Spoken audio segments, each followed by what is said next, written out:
If conflict is a driver of stories, and it is, you know that, there's little that can match an apocalypse.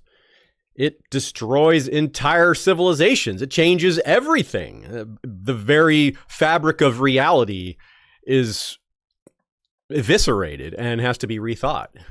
Moral boundaries are obscured and then recreated based on an entire set of values. In fantasy, such events are influenced by or outright created by supernatural means. Long before fantasy authors were a thing, however, our own world produced many such tales originating from cultures in all corners of the globe. It's often said that even myths have seeds of truth in them, and that's a lot of our focus today. One of the most popular, most recent, and most grim examples is Norse mythology. Actually, I could use that same description of A Song of Ice and Fire. It's one of the most popular, it's recent historically speaking, and very grim, right? It checks out.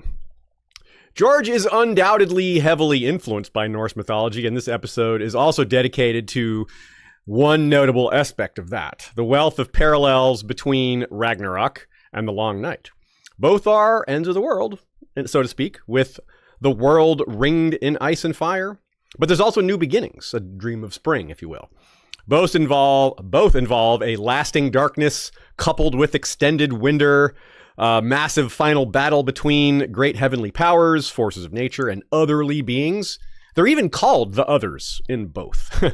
Yet we're not just concerned with the apocalypse itself, but what comes before, the signs and portents that tell us it's coming, all that, and then the recovery of civilization itself, making it all into a cycle.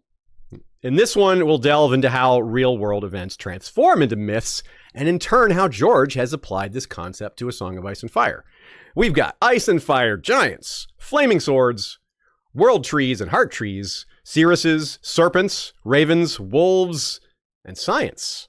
Archaeology, volcanology, language analysis, and scientific disciplines I don't even know the names of. They're in there too. All that and more on this episode of History of Westeros podcast. Hello and welcome back, everybody. I am Aziz. With me is Ashaya. We have live streams almost every Sunday at Sunday on East. What did I say? Every Sunday at 3 o'clock Eastern. We're always on YouTube for those. You can catch the edited version afterwards on Spotify, or the audio-only version is available on all podcast platforms, and it's ad-free if you listen on Patreon. This episode is heavily influenced by the book A History of the Vikings, Children of Ash and Elm by Neil Price. It's the main source, other than all the A Song of Ice and Fire sources, other than a few random things I had to look up, definitions of stuff that, doesn't really need to be mentioned. But a huge thanks to regular listener and probably in the chat right now, Christina K. gave me a ton of advice. This is a topic that touches very much on her professional career and a lot of personal interest as well. And her input was extremely valuable along the way here for a lot of these things I didn't know about, extra details added in, well, all sorts of good stuff. Yeah, go ahead. Kind of a fun fact about Christina K. You might also have seen her contributions to the show in our Lomas Longstrider episode, the latest Lomas one, where we featured her art. She did a piece of the Long Bridge of Atlantis for us. So, right on. Anyways, I just thought that was a kind of fun bit of trivia for y'all. A lot of our contributors rhyme with Ina. Christina, Nina. That's it, really. This is Topics Moot, episode number 12 of 2025. Patrons chose 16 episodes during Topics Moot 2025, and this is the 12th of those topics. If you have questions for us, ask them live here in the chat or hit us up at westroshistory@gmail.com. And at the end of this episode, I'll give you some other suggestions for our catalog that have for episodes that relate to this one. And we'll start with a trivia question, the answer of which will also be at the end. Who in Westeros history is loosely, or maybe more than loosely, based on famous Viking king Harald Hardrada? I will say the answer during the episode as usual, and then specifically reveal it at the end. Here are the sections for today's episode. This episode was originally called Norse Myth and the Long Night, but as we delved deeper into it, realized that that's too generic of a title. We're really just focused on the Ragnarok of it all. And so that provide us an ability to come back and discuss some of these topics at another time. So here's what we got for you today. Beginning in Blood, Yggdrasil, Mimisbrunner, the Others versus the Others. Ragnarok, Horns, Fimbulwinter, Like a Black Stone, Final Battle, Cultural Memory, Societal Reset. The Science of Ragnarok, The Real Green Seers, Volcanic Winters, Plague of Justinian, The Long Night, Westeros Reset, The Old Gods of the North, The Old Gods of the South, and other Ragnaroks versus other Long Nights to close it out. Let's go. We have a poll that Ashaya put up in the chat. Which of these animals do you most associate with Norse myth? Ravens and crows, wolves, dragons or serpents, or giants? Those four. Tell us what you think. Norse myth may be the most borrowed of the world's mythologies when it comes to fantasy, at least in the English language. More so even than Greek mythology, which is probably next up or loosely tied for first. I don't know. Those are probably the two most popular in the Western world. Certainly in my lived experience, they are. We even have a few episodes that are dedicated to some Greek myth parallels. One of them is called The Rage of Heroes, and that's a good one. Check it out. Tolkien, of course, loved it and used it a lot. Probably more than George R. R. Martin does. And of course, a huge portion of all modern fantasy is inspired by Tolkien, thus also inspired by Norse myth indirectly. And of course, it'd be really hard to find a fantasy author who hasn't read some things about Norse myth, so it's like a double thing. And that's the case with George as well, because George is heavily influenced by Tolkien and Norse myth, so it's definitely a double whammy. I would have to go ahead and say then that Norse myth is the most influential of all the myth cycles on George R. R. Martin and A Song of Ice and Fire in particular. That, of course, varies from topic to topic, character to character, world building location to world building location, but overall, I'd say there's the most meat on this bone, the Norse bone, shall we say. So we will absolutely return to this some other time with things that aren't related to Ragnarok and the Long Night.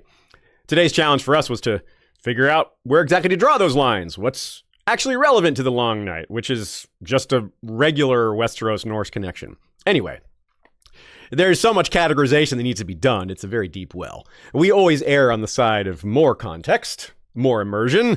That's fun. Much is made of Viking influence on the Ironborn, and for good reason. But the North has more in common with the so-called Norse or Viking culture.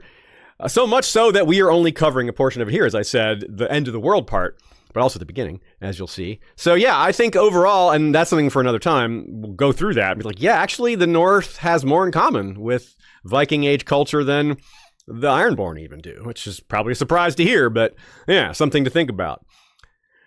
So here's just a few examples. Sacred groves and Yggdrasil, that's similar to Northern values or Northern religion.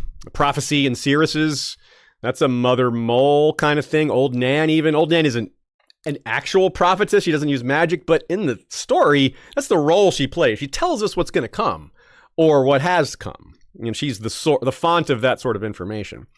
Of course, both of them have giants, ravens, wolves, and dragons. What's interesting about Norse myth, and I got to credit Christina for this one, it's so common that you hear, both in A Song of Ice and Fire, both in the real world, that, oh, the Vikings didn't have writing. Even I fell into this trap, but Christina pointed out that runes are writing. Like, why don't we call that writing? It is. Those are characters that's written down, right? It's not on paper, but it's a symbol that means something, just like a letter or a hieroglyph. So yeah, that's writing. It's different kind of writing. It's a language we don't fully know. We don't have a lot of context for it, but that's writing. So that's cool. That's definitely something I had to rethink, and I appreciate that. And of course, to be fair, paper didn't even come to Europe until the 11th century. The Viking Age was, roughly beginning around the 9th century. So yeah, they did have papyrus way before paper in Europe, but not in Scandinavia, because that comes from cypress plants. They don't exist anywhere near Scandinavia. So this wasn't like a lost technology, which is a theme of today, things that were lost and that needed to be rediscovered or that came back in some other way because of a big apocalypse. So this is not an example of lost technology, but it is an interesting side note. There's another big catch here, a Song of Ice and Fire, right? We have bards all throughout A Song of Ice and Fire, or that's a medieval thing. And in Norse mythology, or Norse, not mythology, but in the real Norse world, there were skalds, poets, basically, and that's how a lot of history is maintained and remembered. And that's a connection to cultural memory that we'll discuss. The main source for basically everything myth-wise in Norse mythology is the Poetic Edda. It's a collection of poems in Old Norse. It's anonymous, meaning that they probably didn't all come from the same person, or if they did, we don't know who that was, but probably many different people. So there's a little bit about sources and our approach today. Beginning in blood. The creation of the Norse world is extremely violent and bloody. It's the tale of how their gods murdered to create the world. It's important for us to remember because what we're focused on is the connection between myth and reality. Not just the Viking Age of Earth through Ragnarok, but Westeros' equivalent, the Long Night. As we'll show, the era in which the North myths evolved to what we know of today was terrible. It was one of the worst times to be alive. Hence, such a horrific and brutal creation myth, right? We are the product of our environment. We are the nature-nurture dichotomy. I believe both of those apply. The nurture aspect of living in one of the worst time periods to ever exist for an entire society or all of Europe or what have you is going to look bleak and grim. And, well, the world, we emerged from horrors to be what we are today. It's not the same as, the earth was created in 7 days, let there be light. That's a lot, nicer. It's a lot calmer. It isn't as violent. So not that the Bible doesn't have lots of violence in it, but the creation stuff is, very different in that sense, in that vibe, right? So it's like thinking of a child. If you take an individual child and if they're raised to be violent, they're taught violence or violence is all around them, they'll be violent. Civilizations work that way too, right? If everything around them is violent, if you're born into that, if they're a war-torn nation or multiple issues, famine, war, all the things that's defining, isn't it? As we're going to see, that is overwhelming here. It is a huge part of it. We're going to come back to it from a lot of different angles, and it's really quite something. Also consider how relatively new Norse mythology is. How many other myth cycles were created less than 1,500 years ago? That's after Christianity, which had already started dominating Europe well before the year 500 or so. Yet the Norse mythos evolved 500 to 600 years after the birth of Christ. That's unusual, right? A new pantheon created at a time when pantheons were fading out, right? It was more of an era of monotheism that emerged, right? This is very close to the beginning of Islam. Muhammad was born in 570, so that's also the 6th century, or around the same time we're dealing with here. Because the real world events that we're going to be discussing that helped shape the Norse world and appear in the Norse myths as symbols and metaphor happened in the 6th century. So we're going to get to that. It's really cool. Let's start off, though, with some basics of Norse myth and cosmology in order to set up those parallels and comparisons. Starting with Yggdrasil. It's the world tree, the universe tree. There are many realms in Norse cosmology, and the Yggdrasil connects them all. It's a path, like an astral gate, for lack of a better word, a dimensional portal, almost. Imagine a super heart tree, the heart tree of heart trees, or just the entire werewood network, which enables some people, not many, green seers really, to see future and past. So it is kind of a portal to other worlds, right? And of course, a lot of you know this already, but Bloodraven, who is of course has a lot in common with Odin, especially the lost eye, but also the association with ravens, the sorcery. In when Bran meets Bloodraven, he even has, that missing eye has like a root growing out of it now. So it's like the tree is right there. He's part of the tree. So very, very similar. Bloodraven's purpose is to stop the next long night, which was Odin's purpose as well. He was trying to stop Ragnarok. Of course, he stumbled into another long-standing fantasy parallel, trope-ish kind of thing that George loves to use, which is when you learn of a prophecy, you actually end up making it happen. You self-fulfill it. That happens a lot. Just by trying to avert it, you actually cause it to happen. And that's a very common interpretation of what Odin ended up doing. The Yggdrasil, the tree, is tended by the Norns, and the Norns are like the fates, the destiny creators, the shapers of destiny. They weave the threads of all humans. And just as a little tidbit, George likes that naming convention of the YG. It's very distinct, like YG? How do you use that letter? How do you use those together? But he used specifically YG. Ig, the demon tree, appears in the World of Ice and Fire as some ancient Ironborn story where the first longboat was carved from it. This demon tree that, ate people and demanded blood, which is probably a metaphor for blood sacrifice.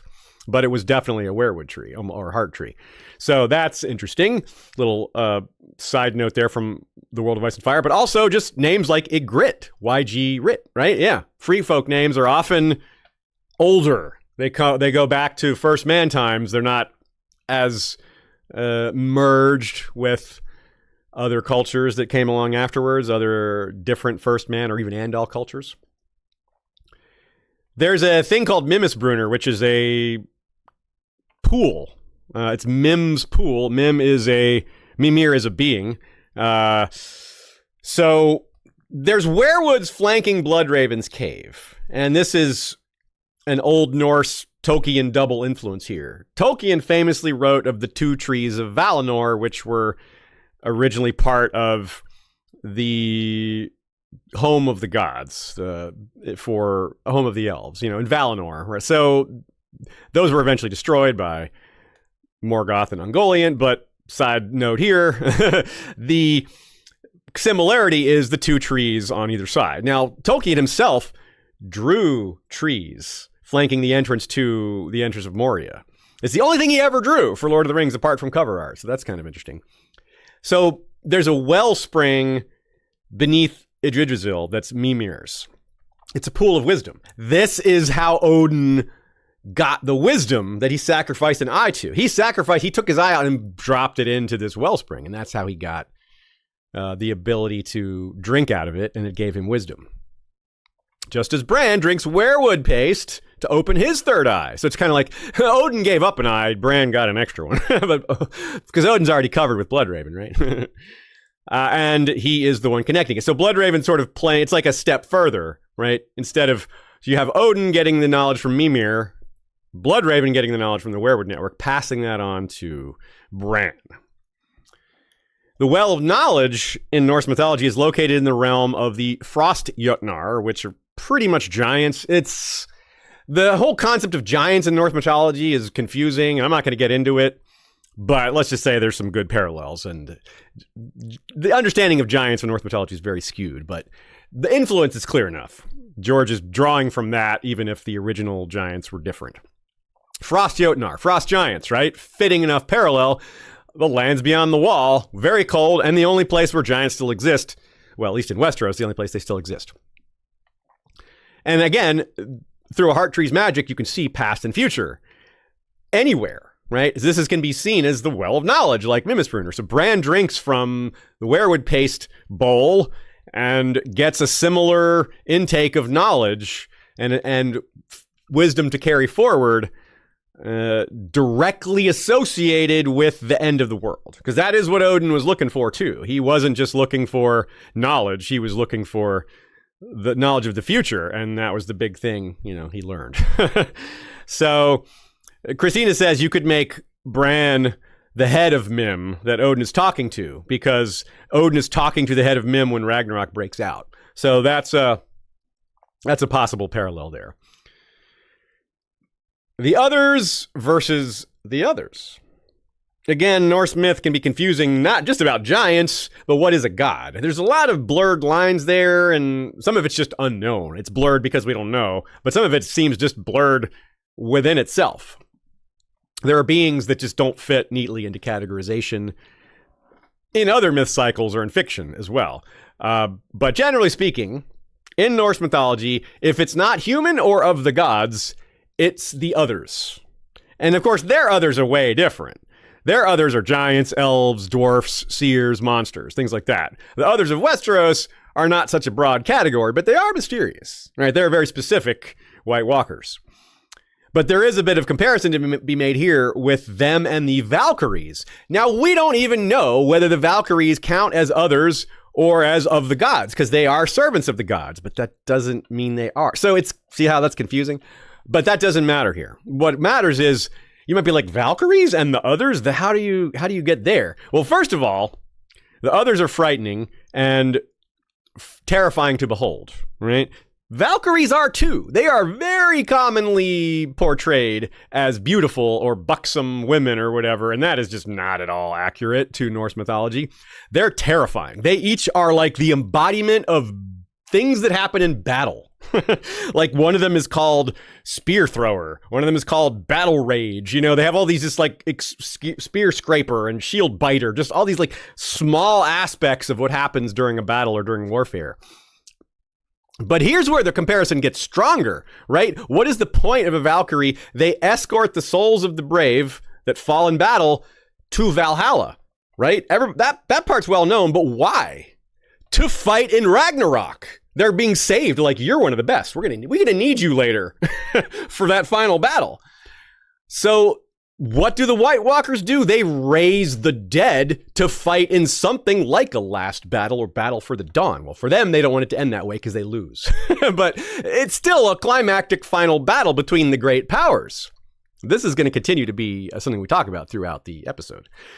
In terms of the Westeros equivalent, they're called the Elder Races. So the others are just the White Walkers, whereas giants are part of the Elder Races. So are the children. Skin changers fit pretty well in Norse mythology. There are shape changers, especially wolf people, things like that, as well as ravens and other things. There are elves and dwarfs in Norse mythology. The dwarfs don't really have a great parallel in A Song of Ice and Fire. The elves kind of do. They're a little bit like the children of the forest in some ways. It's also neat that there's dark elves and light elves. That's where that came from. And we don't know of different species among the children, like dark and light children of the forest, something along those lines. But we have, and others have, theorized about factionalism within the children. Like the big one would be those who were pro creating and unleashing the others, whereas there would have been maybe some children of the forest who were against that. Like, no, we don't want to do that. That's too devastating, too destructive. Anyway, that might not have happened at all, but it's a great idea. So that's a vivid picture, I hope, of the relevant era and some important relevant aspects to the mythos. There's, of course, a lot more to it, but we'd be getting off page or off topic with that. So let's talk about how all that gets obliterated. Ragnarok. Quote.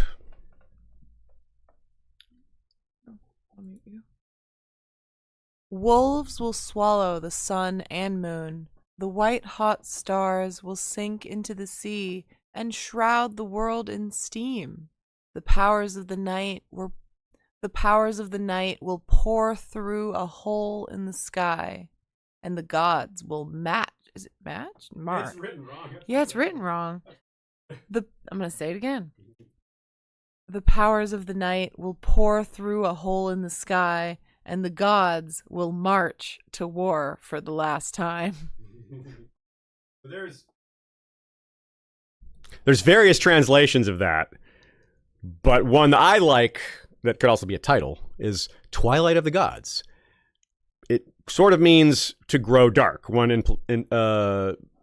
interpretation is that. So growing dark is very fitting here. Now, it's a misconception to think that Ragnarok is just a big battle. Ragnarok includes all the events surrounding the big battle, the build up to it and the afterwards. It's all of that. It's all the parts of the end of the world. Yes, there is a big final boss battle between all the bosses on either side. Aesir, Vanir, celestial objects, geographical events, but it's not everything. The whole thing is Ragnarok. Can I say, Aziz? Yeah. When you said Twilight of the Gods, did you know there's an animated Norse mythology show called Twilight of the Gods? Nope. Anyways, well, That's neat. It came out pretty recently. That's cool. How about that? Nice. Last year. Makes sense that they would choose that. It's a great title. So just like what seems to be a slow burn of the new long night. It's not something that just drops all of a sudden. It builds up. There's a prophecy. There's the onset of winter. There's others appear. It kind of goes from there. It isn't just as all of a sudden. And that's true with Ragnarok as well. Like the white raven means winter. You know, the others themselves are probably the worst omen. It's like, whoa, they're actually here. And that means a mighty winter is coming. And that also is the truth for Ragnarok. There's lots of prophecy. As I told you, Odin seeks foreknowledge and gets it. And it messes him up a bit, doesn't it? Horns. Wind instruments like horns or flutes are arguably the oldest musical instrument. You can count banging rocks together as music, though, so that's just as old as hell. You can, as long as people have been banging rocks together, you could call that music. So whatever. Anyway, horns are really old. That's good enough for us. The oldest instrument ever found on Earth so far is the Neanderthal flute. There's just this one, the specific one that's super old, 60,000 years old. I don't know how, like, there's rocks older than that, but who knows whether they were banged on other rocks to make music. Didgeridoo of Northern Australian Aborigine people, those have been found. The oldest one is 40,000 years old. It was made from hollowed out eucalyptus, not hollowed out by people, but by termites.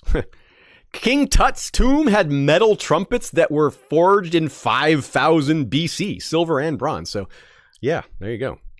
Here we have Heimdall and the Night's Watch to compare. Heimdall stands on the wall and watches for Ragnarok. His job is the eternal watch person waiting for the end of the world. The guy who warns everyone that, hey, it's beginning. He is the brightest/whitest god. He has golden teeth. So he's descriptively the opposite from the Night's Watch in that sense, with all the white and gold, but that's the Kingsguard. So it's kind of an element of both of those is here in Heimdall. Basically, you could say they're both his children. Heimdall's children are the Kingsguard and the Night's Watch. And when Ragnarok comes, what does Heimdall do? He blows his horn. Not 3 times, but someone else blows them 3 times. So we'll get to that. Next, we have the Horn of Winter / Jormungand's horn. Let's hear about that. Quote.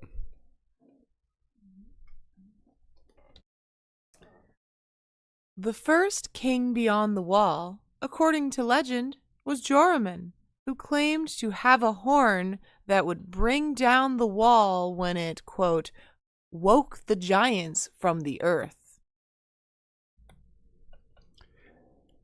Jormund, which is one letter away from Jormungand, just put an A in the middle, in Old Norse means something huge or superhuman, which that's fairly fitting. A horn that wakes the sleepers, well, a horn that signals the end of the world or wakes the sleepers, in this case, the giants. Of course, this is a metaphor for an earthquake, but it can be taken literally. And both work, because the long night maybe will be accompanied by natural disasters. Ragnarok definitely was. And in this, so that's the horn waking the sleepers in terms of the giants are the earthquake that's rumbling. They're the metaphor for that. But in terms of literal giants, well, the giants are a big part of Ragnarok. Them attacking, being part of the assault force against the Norse gods, is similar enough to the placement of the giants as reappearing from human perspective. Most humans thought the giants had died out, but they're coming back now as the long night is nigh. And they're like, oh, there's giants after all. So the giants appear when these things are happening, which is kind of similar. Not quite as similar to some of these other things, but you could definitely see that connection. So I think that it's more likely a metaphor for earthquake, but it works both ways, you know? And if it brings down the wall, if that is what happens, or if some other horn or some other thing brings down the wall, well, that's an obvious end of the world type event, you know, apocalyptic type thing. The wall, this massive structure comes down and evil pours through. The quote Shea read earlier, I meant to refer to the powers of the night will pour through a hole in the sky. The powers of the night, like you could absolutely call the others the powers of the night, right? They only come at night. So that's very fitting. So they're pouring through a hole in the sky could be taken as a parallel to pouring through a break in the wall.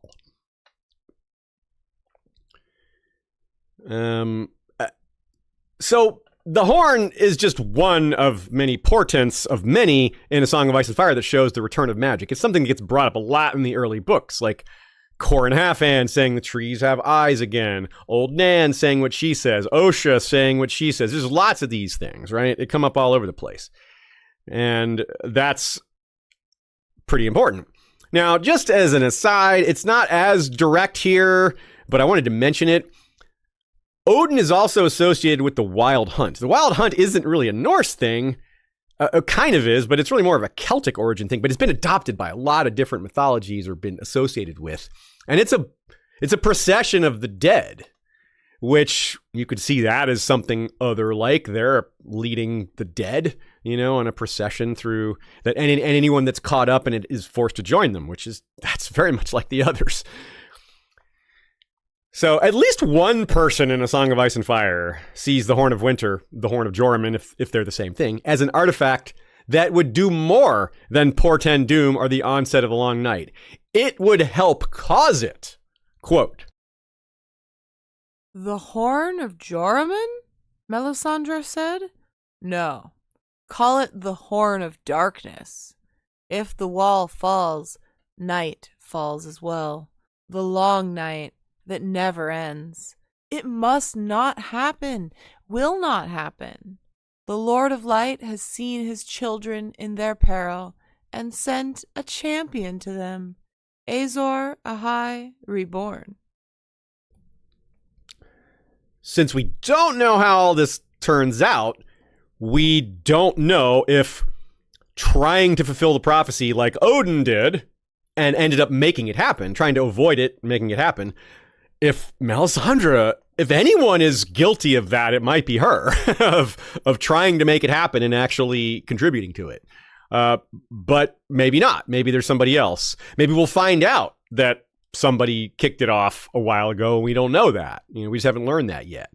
So that is something that we can maybe think about later when we have more information. But it seems like it's going to connect even more when we get there.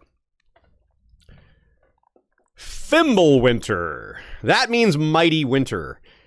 It's specifically 3 successive winters without a summer. Specifically, a quote that says, "Black become the sun's beams, and the summers that follow, weathers are treacherous." Which is artificial sounding, like the others bringing it. Now, funny, Fimbulwinter, there's, of course, a black metal band called Fimbulwinter. Of course there is, right? But can you imagine being that band? You're like, let's call ourselves Fimbulwinter. Another guy in the band's like, come on, that name's got to be taken already. Nope, it was not. At least for them, the one group that got it. So it has to be understood that a mighty winter, a devastating winter, is scarier to Scandinavians and other people who live on the extremes because they're barely making it. So if things get a little worse, they can't make it anymore. That scraping out a living on the extremes of society or extremes of climate, all of a sudden you can't do that anymore. It only needs to be a little bit colder to get rid of whatever little bit of growth, little bit of life sustainability that exists in this area is going to go. It's going to be gone because it's a little bit colder. That's all it takes.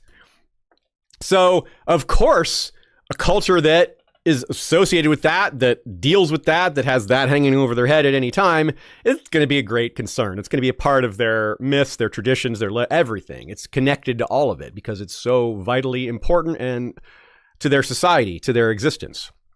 Like, think of a place like, I don't know, the tropics. If it gets a little bit colder there, that does affect things. Certain plants may not survive anymore, but others will replace it. It's still a fertile area. It's still not super cold. It's still warm enough to support life. But again, in those areas where it's barely warm enough to support life, it gets a little bit colder, that's it. If it gets a lot colder, well, I mean, it's just that much worse. So this adds up to an event that's just scarier to imagine than it would be elsewhere. If you're a Persian, and the Persians will come up a lot in this episode, surprisingly, Iranians and the people of that area, they live in deserts and steppes. They live in dry areas. So their equivalents would be like heat storm or overwhelming heat, something like the endless heat, Fimbul summer, something like that.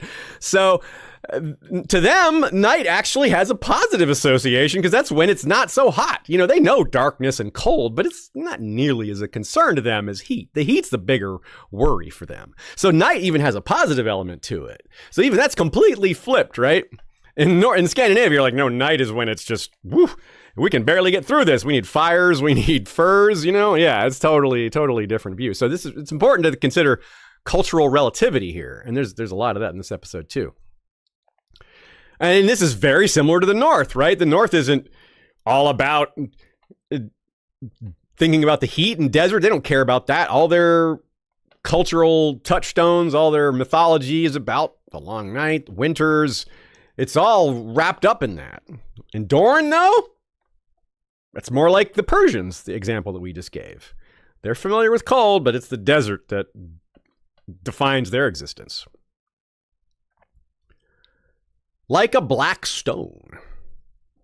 The Bloodstone Emperor famously worshipped a black stone that fell from the sky instead of the traditional gods of his people, whoever they were. Well, it would be the Maiden of Light and the Lion of Night, probably, because that's who founded the Gemstone Emperor dynasty.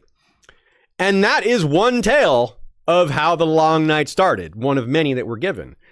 And it's followed by torture, the dark arts, necromancy, he enslaved his own people, cannibalism, bestiality, a smorgasbord of the absolute worst human behavior, which emerges during the worst times. Here's the Ragnarok equivalent of that. Quote, brothers will fight and kill each other. Sisters, children will defile kinship. It is harsh in the world, whoredom rife. An axe age, a sword age, shields are riven, a wind age, a wolf age. Before the world goes headlong, no man will have mercy on another. What, Aziz? Now, to be clear, these quotes are coming from a vulva, which is a rough word to be saying. That's what the Norse word for seeress. Odin is speaking to this seeress. I'll just say seeress. And this is what she's telling him. These are the words of that seeress telling Odin about Ragnarok. Now, of course, this is translated, and the translation requires some translation. Let's look at it line by line in order to point out how similar it is to the case of the Bloodstone Emperor and other similar ones. Brothers will fight and kill each other. That's a pretty straightforward metaphor for civil war or civil strife. Sisters' children will defile kinship. That means incest. Ugh. Resources are scarce. It's harsh in the world. Whoredom rife. An axe age, a sword age. It's people live only to slake their lust. People do not see a future. There's no outlook. There's no positive outlook. So it's just enjoy what you can while you're alive. You know, fulfill your basest needs. There is no civilization. Armies clash over limited resources, which is the axe age, sword age, shields are riven bit. But in that only serves to quicken the downfall of society. A wind age, a wolf age. Humans behave increasingly like predatory animals or not predatory animals who get preyed on. The no man will have mercy on another. That's basically every man for himself. Kindness, compassion, empathy, they're gone. The most powerful positive human emotions are nowhere to be found. They're a memory, if that, right? They're like who could have time for that? You know, you're living through all that, like compassion, like when that sounds so foreign. Empathy? I could barely get by myself. You know, I died almost 3 times last month. Like I don't have time for that. I don't have the ability to help other people. Sad, right? Just so much of it's gone. But this is not the end yet. That's building up to the end. This is all a prelude to Ragnarok. These things are happening to foreshadow it. And then it comes. Christina says the cadence of these quotes from the seeress are similar to the Long Night tales, right? So when we come back to the Long Night, we'll get those quotes. So let's have that Bloodstone Emperor quote in full, the rest of it, which reflects on this almost exactly. The timescale is a little different, but the point is the same. I'm sure you'll get it. Quote. The Jade Emperor, the Tourmaline Emperor, The Onyx Emperor, the Topaz Emperor, and the Opal Emperor followed in turn, each reigning for centuries. Yet, every reign was shorter and more troubled than the one preceding it, for wild men and baleful beasts pressed at the borders of the great empire. Lesser kings grew prideful and rebellious, and the common people gave themselves over to avarice, envy, lust, murder, incest, gluttony, and sloth. Basically a modified version of the 7 deadly sins there. There were 7 of them exactly. And this is a fitting parallel because the point is the same in all these conditions with regard to humanity's fate, both before and after Ragnarok or the Long Night.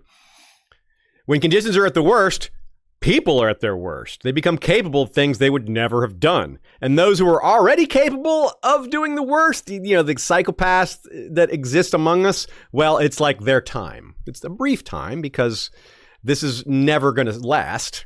The end of the world is a good time to exist if you're a murderous psycho because you never had that long anyway. If you're going to go about murdering people, like how long are you going to do that? How long will you live if you're doing that?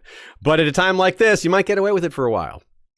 It's one of the best arguments to having a civilization in the first place, to keep people like that in line, This is a fantastical thing, but societal breakdown, it really happens. Societal breakdowns have happened all over the place in the real world. So I love that description there. It's not Westeros, but that's the point.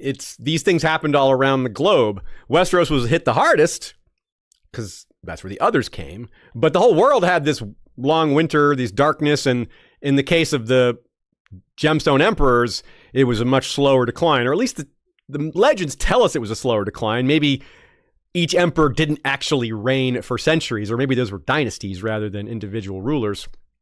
Regardless, those people descended from gods, the Maid of Light and the Lion of Night, and ended up like this. They declined. It's like the beginning of their cycle was the Maid of Light and the Lion of Night forming the gods. That was their creation. And this is them near the end of that. And it is what happened, because this was pre the Long Night. This happened before the Long Night. And after it, well, the Great Empire of the Dawn wasn't even a thing after the Long Night, was it? Maybe a portion of it survived in Yi might be like the offshoot of it, which makes sense. The entire thing wouldn't be wiped out, right? But it was a big reset, a complete start over with just some few bits and pieces left over from the previous. A survival mechanism amongst people in times like this is banding together. Like communities, just you need to help each other. Not because it's a sympathetic thing. It's not about sympathy necessarily, although it can be. It's about we're not going to make it without helping each other. Like we need to divide up the labor. Like I do this, you go chop wood, you go do that. We all need to help each other, or none of it. We can't survive individually. There's just no basis for that. There's no markets to buy things. There's no people to trade with. Everybody's just back to basic subsistence. You got to go fishing on your own. You got to go hunting on your own. You got to make your own weapons unless you can steal them. But there's nowhere to buy them anymore for the most part. It's just everything's falling apart. So rough, huh? Final battle. Here's what actually happens in the climax of Ragnarok, the actual battle part. This comes from, again, the Poetic Edda, the Voluspa. Again, this same seeress tells Odin, quote, "It sates itself on the lifeblood of fated men, paints red the powers' homes with crimson gore. Black become the sun's beams in the summers that follow. Weathers all treacherous. Do you still seek to know? And what?" Do you still seek to know? That's like the seeress saying, are you sure you want to know the future? Because it's going to mess you up. You might self-fulfill it or whatever. The lifeblood of fated men. Christina says that's men who are fated to die this way. The Vikings had a big thing for fate. Fate was understood often to be set, woven by the Norns, right? So you can't really change it, which is similar to this concept of Ragnarok's going to happen. You can't stop it. And if you try to stop it, you'll only make it happen sooner. So after this, the beginning, that's the opening quote, but the actual kickoff of Ragnarok is you have 3 roosters crowing. Remember before, it said Heimdall blows his horn. That's followed by 3 roosters crowing. So there's your 3, right? The 3 horn blasts. And the roosters are crimson, gold, and soot red. So it's kind of like crimson, gold, and black. And this is even cooler of a parallel if you think about it, because, yeah, the Night's Watch, they're crows. So they're also roosters crowing, 3 horn blasts. It's all very wrapped up together. And we referenced this before, but it bears repeating. Black become the sun's beams. No light at all. Nope, just constant night. Straightforward, right? Next up, a giant named Egfair sits and plays his harp cheerfully, he's like a Caligula of sorts, or is it Nero? Yeah, Nero, the one that fiddled on the roof while Rome burnt. That didn't really happen, but it's a surviving, image that works to be a parallel here. Then the wolf Garmir, which is probably Fenrir, but it's not my business to parse that. We'll just say this giant wolf breaks his chains and escapes. The sons of Mim are in play, the one we talked about with the wellspring earlier. Heimdall, again, blows that horn. Odin talks to Mim's head, and these prophecy things happen. The world tree itself shudders and groans. So the whole fabric of existence shakes. That's a big deal, right? Looks like the whole universe shaking. A giant named Herm leads the giants against the gods. He emerges leading this host of giants. And whoa, that's a big deal, right? Jormungandr arrives and separates himself. Jormungandr is the world serpent that surrounds the whole globe. And he's a symbol of Ouroboros, a serpent biting its own tail. At the point of Ragnarok, he lets go of his own tail, which messes up the water situation around the earth and causes tidal waves. So there's one of many natural disasters. The wind, which is personified in Norse myth as a Jotun shaped like an eagle. A Jotun's sort of like a giant, but not. Anyway, like I said, it's confusing. He goes wild. So that means the wind goes wild. The nail ship sails. This is Naglfar. This is creepy as hell. The nail ship? You'd be like, what nails? Like from hammers? And no. Human fingernails and toenails. It's a ship entirely made out of finger and toenails from the slain. Blah. This sails. It's like a portent of doom. I guess our closest parallel to that is Euron's Silence, perhaps. Something like that. One of the worst ships that's ever sailed, bringing some of the worst outcomes. But the land of the Jotun is ready for a fight as well. The gods are in council trying to decide what to do. Surtur, the fire Jotun, advances with a flaming sword as bright as the sun. Hello, Lightbringer. Lightbringer's described as bright as the sun a couple of times, and it's obviously a flaming sword. There's earthquakes as well, although that was probably already covered with the Yggdrasil shuddering and Jormungandr writhing. But it's, let's clarify that. And then the battle itself. Odin is swallowed whole by Fenrir. Frigg, his wife, is stricken by her, quote, second sorrow, which reminds me a bit of the second quarrel of Jaehaerys and Alysanne. The first sorrow was the death of Frigg's son, and Alysanne and Jaehaerys quarreled over the succession after the death of their first son. That was the first quarrel, so that's a loose parallel there. Vidar, son of Odin, kills Fenrir in revenge for Odin getting killed. Now, you got to kill that rampaging wolf no matter what, but fittingly done by a son of Odin. Thor fights Jormungandr. It's like, whoa, Thor fights the world serpent. Like, what a thing to take on. Thor actually wins, too. Like, whoa, but he dies. He takes 9 steps after winning and then collapses from its venom. 9 is very important in Norse mythology. And guess how many points were on Rob's Crown of the North? 9, that's right. Also, you could sort of see this as a very loose symbology for Robert and Rhaegar. Robert fighting Rhaegar. Rhaegar is the world serpent. They are the ones that had the world encircled because that's the current dynasty in power. And Robert is a big old warhammer, right? That's Thor. What's weird about Thor is he has that giant hammer he fights with. Warhammers and hammers were not weapons used by Norsemen in battle. So it's kind of a quirk there.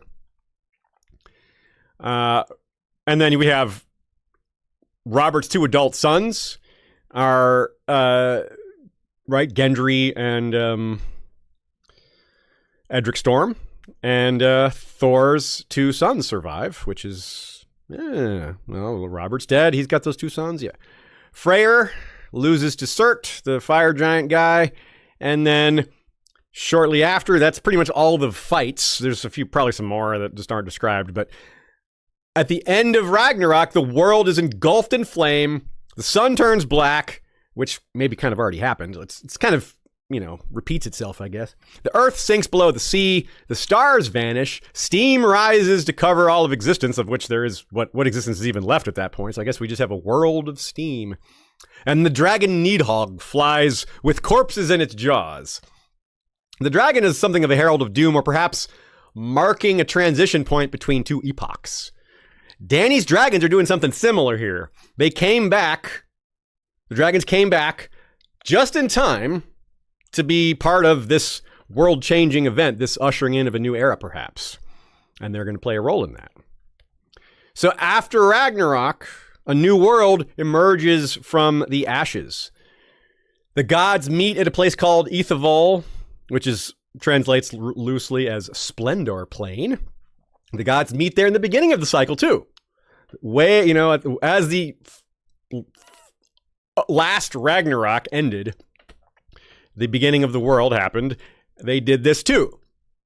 So they're doing it again, this most recent Ragnarok. And the first one wouldn't have been called Ragnarok, but it would have been a similar world-ending thing that kicked off the cycle that this newest Ragnarok represents the end of. So they meet and build shrines and temples and forges and tools. It's a whole new beginning, right? And by the way, that's as an aside, a peculiar quirk of Norse mythology, Norse gods.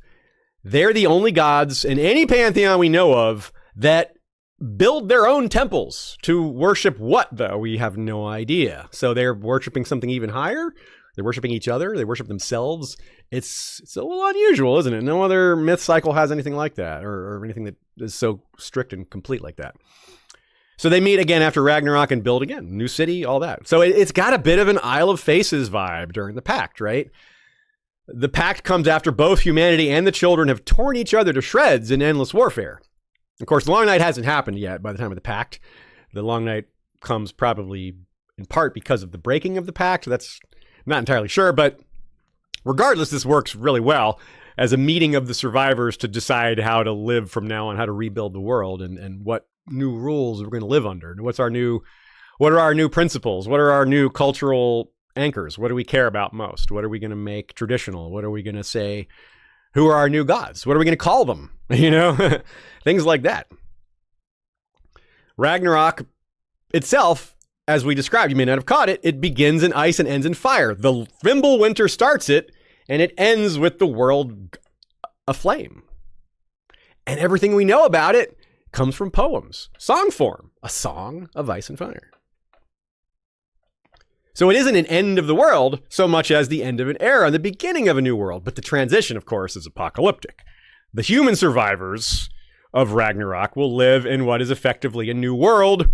The new world, whatever it looks like, won't be so bad for the new gods, the very few who survive, because most of the gods die. But the new gods are like, well, we're building anew. We get to make a whole new world, But the humans that transition from this are living in a desolate world where eking out survival is extremely desperate.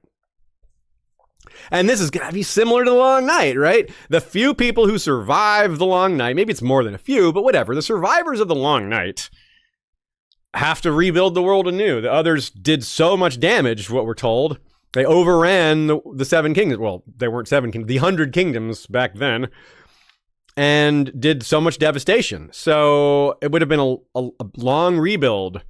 And yeah, the great evil or apocalypse is over, but the rebuilding is a long process. The sun isn't back right away even. So yeah, the sun gets darker during Fimbulwinter, then it's gone during the final battle, and then at some point it comes back. It's rebirthed. In fact, in Norse mythology, it's sometimes expressed as the sun that went away, the one that got destroyed, gave birth to a new sun. even though it's a daughter. In Norse mythology, the sun is female, which is unusual considering most sun personifications are male, overwhelmingly in world mythologies, and the moon is usually female. The Norse flipped it. That's cool. It's different. Yet another thing that's different about their mythology that you can't find parallels anywhere else. I think that's part of because it's newer. It came along so much later than a lot of these other religions did, and in conditions that are so unique and different than any of these other cultures developed in.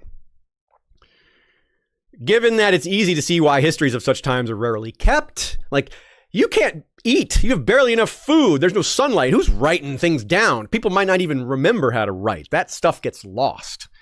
Hence, maybe some runes that we can't even read in Westeros. I'm not even talking about the real world runes that we mostly can read, even if we've lost some of the context. So, like literally the language that was spoken might be lost, let alone having histories of what happened. So the only memory of these things is through human memory of telling the stories, of passing it down from one to another. And as we know, when you pass something down for countless generations, of course it gets exaggerated, pumped up a bit, more fantastical. And in Westeros, making it more fantastical isn't necessarily going to lose its credibility because some of that fantastical nature can be real. Like you can believe that some of those things happened. We don't have to believe that Thor really fought Jormungandr, but Westerosi can't dismiss that. And you have the similar thing where, the stories aren't 100% accurate, and they probably weren't 100% accurate in the first place. The people who were telling the original stories, they couldn't interpret everything happening around them. They had the POV of someone living in the 6th century and all the knowledge that a person in the 6th century would have, which is to say they don't think of it as Norse mythology. It's just what is. It's just their basic belief system. There's no challenging it. There's no, what if there is no Odin? What if there is no Thor? No one's doing that. It's just that's like challenging the notion of water being wet. It's just too self-evident. We don't think that way, obviously, but you have to put yourself in their shoes. You kind of got to do things like that. What's kind of ironic about this, too, is Ragnarok is more fantastical than The Long Night, right? George toned it down in a lot of ways. There's no wolf going to eat the sun in his myths, but that's what happens in Ragnarok. Like, a wolf eating the whole sun? What's a metaphor for that? What's the deep symbolic meaning behind wolves eating the sun and the moon, really? And Odin. You could get really deep with it and be like, the Starks. They caused it all. They're the ones who caused the others. It's their fault. Hey, maybe. But still, that's higher fantasy than White Walkers. And this is how we should view The Long Night. It's not recorded. It's remembered. And the stuff that is written down, there is some things written down, but it was written down way later. That's also true for Norse myth. So much of what's written down about Norse mythology, Norse culture, Norse history was written down way after the fact. Way later. So it's all questionable. Well, not all. A lot of it's questionable. And that's why scholars will never stop researching and debating and having a great time with it. George is crafting something passed down from eons ago, so it has to go through that same rigmarole, that same human cycle of, well, we forgot a lot of it, we don't remember some of it, some of it's been changed, we think we remember some of it, but we're wrong about that, but we don't know we're wrong about that. And in George's case, the time scale is way longer, so more would be forgotten, more would be mythologized, which I didn't know was a word until I typed this episode out, and yes, it is a word. Because in George's case, what is it? 4,000 to 8,000 years, or 6,000 to 8,000 years, The Long Night apparently was. The Norse Viking age began 1,500 years ago. I guess technically they never did have their Ragnarok. They only began in a Ragnarok. They never actually had one, right? The end of the world never came for them. Hey, see? Let's talk about cultural memory. It's like societal karma. Again, that nature-nurture concept I talked about at the beginning. So because they believe the world will end in a Ragnarok and it's all a cycle, that's what they think it started with. It started like a Ragnarok, something like that. It would have similar quality. The beginning will have similar quality. And it's a complete reset. The sun, the stars, the moon, gone. Replaced with similar versions of those, but not the same. This is a kind of a neat thing that we can apply to A Song of Ice and Fire, because if it's a cycle, well, think of a comet. A comet goes in a very long cycle. Well, it can go in a very long cycle. Did you all know that comets can have cycles as long as like 1 million or more years? Obviously, that's outside of the span of human tracking. You know, we're going to wait for that to come back around again? Yeah. Let me wait. We'll be waiting a while. We have some that, you know, Halley's Comet is like 104 years, something like that. I don't remember exactly, but it's barely in the range of human lifespans, so enough to be written down and remembered by other people. And of course, the Red Comet is a big preview or omen, whatever your choice of words, all of the above, for the magic returning to the world, dragons returning to the world, the kicking off of a new age of heroes, which climaxes with a new long night or an attempt at a new long night.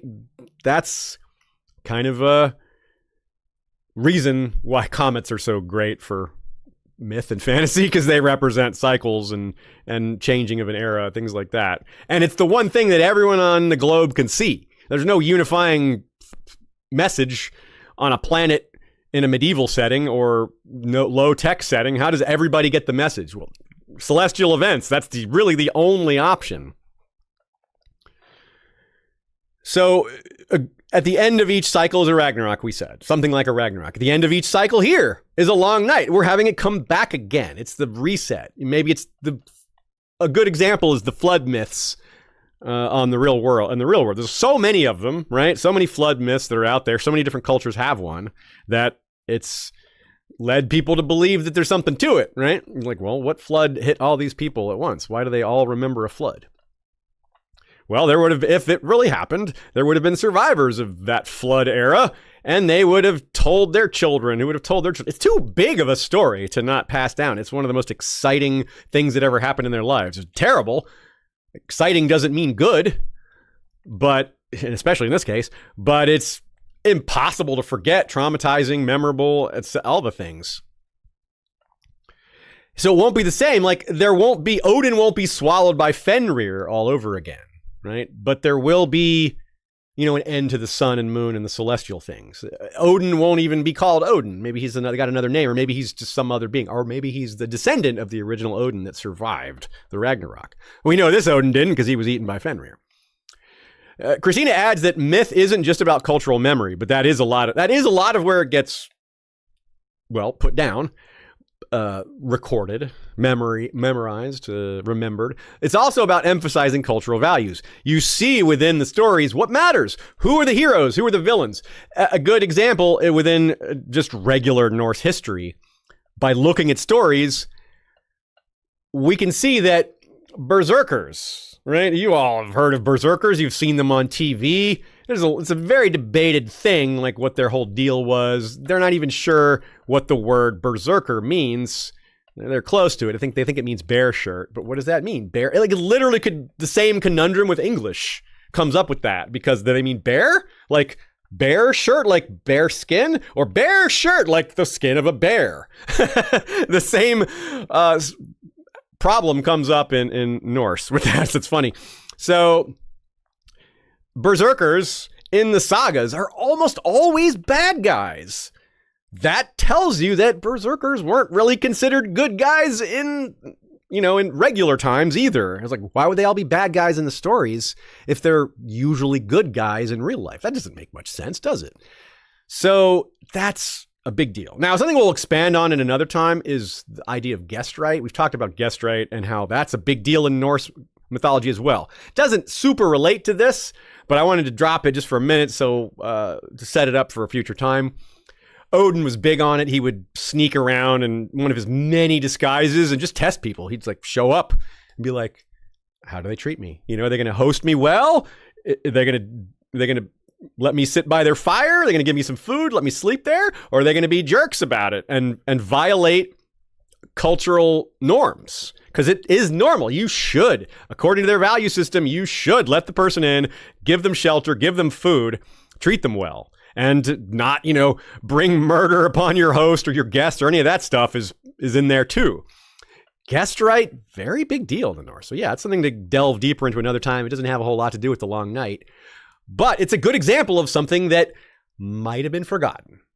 When culture resets, there might be a cultural memory of guest right being important because it was so important, people might stick to it, but it might have been forgotten. It might have been overdone. There might have been too many red weddings for people to care anymore. Like, well, that's out.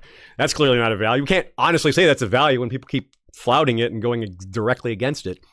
But if it's stuck, it might be something that makes it through the apocalypse to the other side.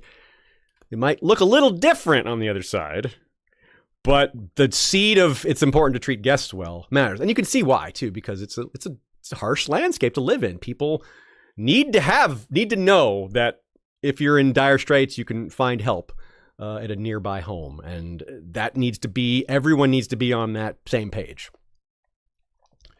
So we actually do have a list of survivors of Ragnarok. Like the prophetess is pretty specific. Vidar and Vali are both sons of Odin, and they survive. Vali is the son of Odin with a giant, which is kind of a cool idea when we've thought about that in Westeros with the possibility of human-giant mixing, of someone who's half-giant.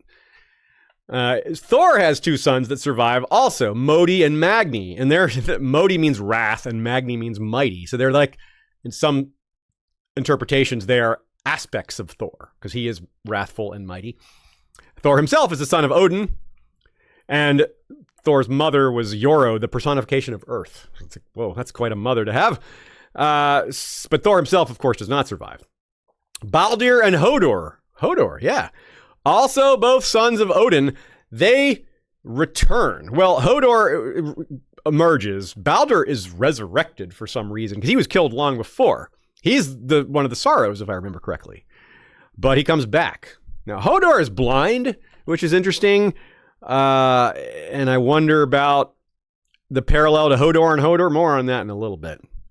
Let's stick with these survivors. There's two humans who survive. They're Leif and Leifrasir. Leif is female and Leifrasir is male. They're basically the Norse Eve and Adam and Eve, or Eve and Adam.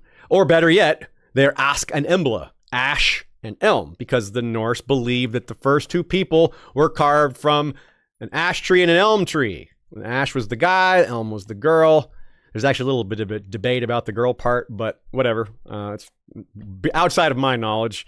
This is just what I read. And so, yeah, so that's another thing that you kind of think about is like the first people. The Norse think of people as emerging from trees, which I don't have to explain that to see a parallel to A Song of Ice and Fire and the werewoods and heart trees, right? And they got faces on them. There's Bran speaks through a tree. Other screens here speak through trees. So there's the idea that there's people in there is well supported. It's just they're not literal people, but they are the spirits or souls of people. Or in Bran's case, it is a literal person speaking through the tree. So this is interpreted a couple different ways. Maybe they survived Ragnarok by hiding within Yggdrasil, within the tree, the world tree. That'd be the safe spot. That's not actually mentioned in Ragnarok. Yggdrasil is only mentioned as maybe shaking, and that's it. Otherwise, it doesn't come up. So that's interesting. It could also mean, though, that they were recarved. This next set of humans also emerged from a tree. They're also people that turned into trees that turned into people, just like the last time. Now, at the beginning of the cycle here, Odin and his two brothers were there. They're the bloody murderers who kill this giant and create the world from it. It's kind of weird, but very bloody. So that kind of tells you that Odin didn't survive. He was there at the beginning of this one. He must have survived the previous Ragnarok, made it through. This second one he didn't, but his sons did. So it's like Odin passed his deity DNA down through the cycle here. So his descendants, godlike descendants, exist. Like a king passing the crown and his realm to his sons in turn. A reign that spans time on a godly scale. Maybe like the gemstone emperors in their centuries at a time. Something like that. Time passes differently for the gods. They perceive it differently. The equivalent of a human generation or an era could be, to them, is a lot shorter. Maybe a Ragnarok. The cycle between Ragnaroks is to them roughly equivalent to a generation for humans. Something like that. Societal reset. I don't think Westeros will be as stricken as Ragnarok, as we said. We don't need a parallel for a pair of man and woman survivors for that reason. Now, other than what is retained through cultural memory, certain values, certain things will be retained. There's a reset, for lack of a better word. Entirely new social values, codes of ethics, new religions, and everything that goes with that. Or maybe those religions are offshoots of previously existing ones. But you got to redefine things. You got new gods. You got new values. You're in an entirely different environment. The gods of pre-Ragnarok were built on a society and whose origin is different than the origin these people are going through. There's similarities, but it's definitely not the same. And these things will be radically different in some cases and very similar in others. Okay, let's talk about incest for a second in this case. Like, nearly every culture that's ever existed has some kind of shunning of it, but there's absolutely exceptions. Lots of them, really. Maybe I shouldn't have said nearly every, but there's just a lot. There's enough exceptions to make it seem like a lot, but what you consider a lot in terms of incest may vary. And what counts as incest varies in different societies. Is it first cousins in Westeros? They don't really consider that incest. Tywin and Joanna, Ned and Bran or Ned and Brandon and Lyanna and Benjen's parents, Rickard and Lyanna, they were first cousins too, and they don't think about that as incest. Obviously, the Targaryen version, which is a lot closer, that is considered incest. So, do they really need to rethink that when the world restarts? Yeah, they do, but they'll usually arrive at the same conclusion because there's a genetic component to it. If you do that, your babies come out bad, and they usually figure that out. They don't always, though. Because, amongst the nobility, the rules are different, etc. Yeah. So, we can reconstruct it now using archaeology and DNA. But another thing forgotten or barely remembered will be where they migrated from. People didn't just appear in Scandinavia, right? In the beginning of human history, it happened around a few different river areas, the cradles of civilization where people came from. So people knew humans when we were a infant as a species. We weren't rushing off to the coldest regions to go live. That was something that came later when, when people started to spread out more and they needed more and more space to live. People eventually say, hey, there's land up there. It's going to be hard to live there, but we can do it. So Scandinavians, in the Viking Age, after the horrors of the 6th century that we'll get deeper into later, they might not know where they came from. They know they came maybe from the south or maybe even from the east, which is a very interesting quirk of Scandinavians. Some of their culture might actually originate from the far east, meaning like Indo-Europe, rather than Europe itself. So, so in 800 AD, this is an era during the Viking Age, they didn't probably know that most of their ancestors came from what's now Germany. Some of them might have known that, or they may have had an inkling of it. They might have been able to look at each other and see some physical similarities, hear some similarities in the language. They both worship Odin, different names for him. But there's things that would be like, that's similar. But they wouldn't necessarily know exactly, right? They would have a basis for that. Most people are like that. You go back far enough and you don't know where you came from. You can track your ancestry for quite a while, but eventually you reach a point where you're like, well, I don't know what's beyond that. You don't get back to the beginning. You don't get all the way back to Adam and Eve. Some cultures have done a really good job in the real world of keeping records, like Jewish and Chinese, for example. They have impressive records, but obviously those don't go back all the way either. Compare that to the first men. They migrated from Essos across the land bridge that no longer exists. They know they came across from the land bridge. That is fairly common knowledge in Westeros. But they don't know where in Essos they came from. Not a clue. Maybe they did at some point, but that is long ago lost. The names of those people are gone, probably. They don't exist anymore. Whatever those cultures were named, whatever towns and cities, maybe even empires, long gone. The names wouldn't mean anything even if they knew them. This is, of course, maybe doesn't need to be said, but I'll say it.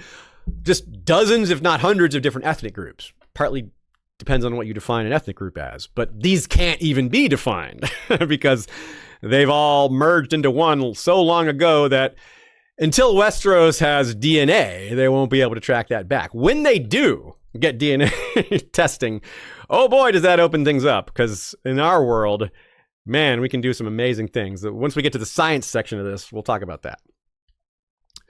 So think about this from the Great Empire of the Dawn or Valyria, their perspective, having the Long Night. Valyria came after the Long Night, but just imagine that they didn't. Imagine that they lived through it. Imagine they survived it. Or the Great Empire of the Dawn. Imagine the Great Empire of the Dawn wasn't toppled by the Long Night.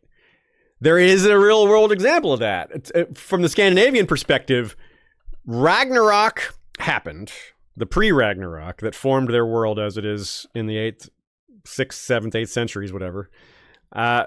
Rome existed before that and after that, and they knew that. Rome would be a common byword. They wouldn't have forgotten it because it still exists.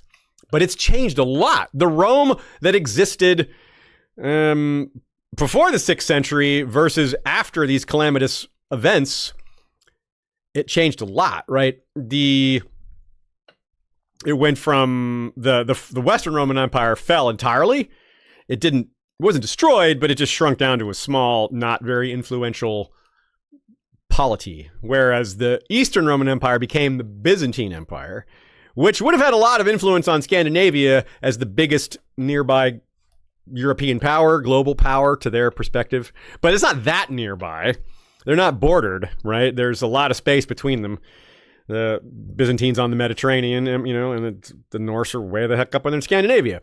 But in later centuries, the Byzantine Empire started hiring them. Some of the best and most adventurous Norse warriors and some Saxons were hired as part of the Varangian Guard, who were imperial guards.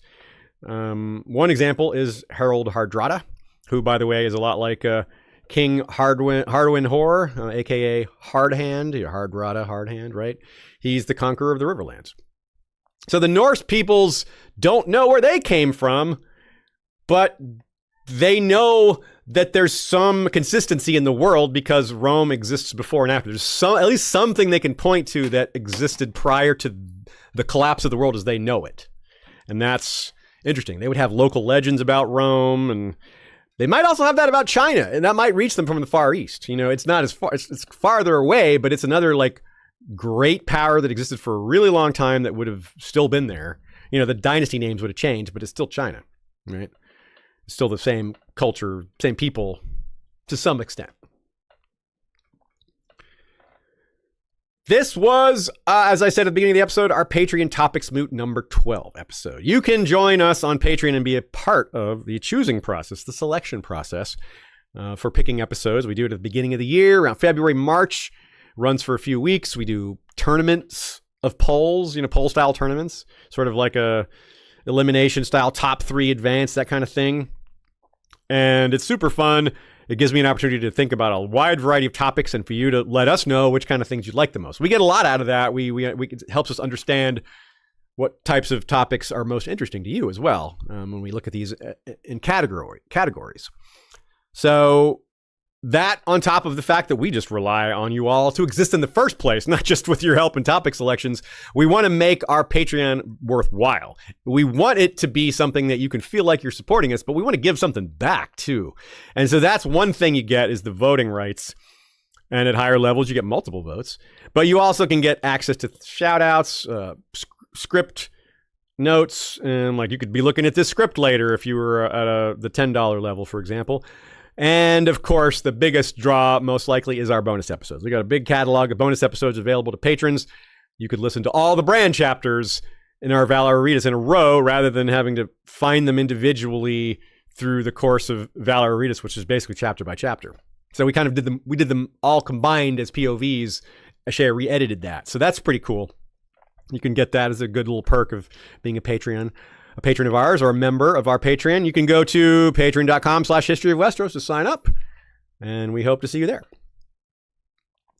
Bryson Chung says, Japanese myth has a female sun goddess Amaterasu and the male moon god Tsukuyomi no Mikoto. Oh, that's cool. That's one I didn't know.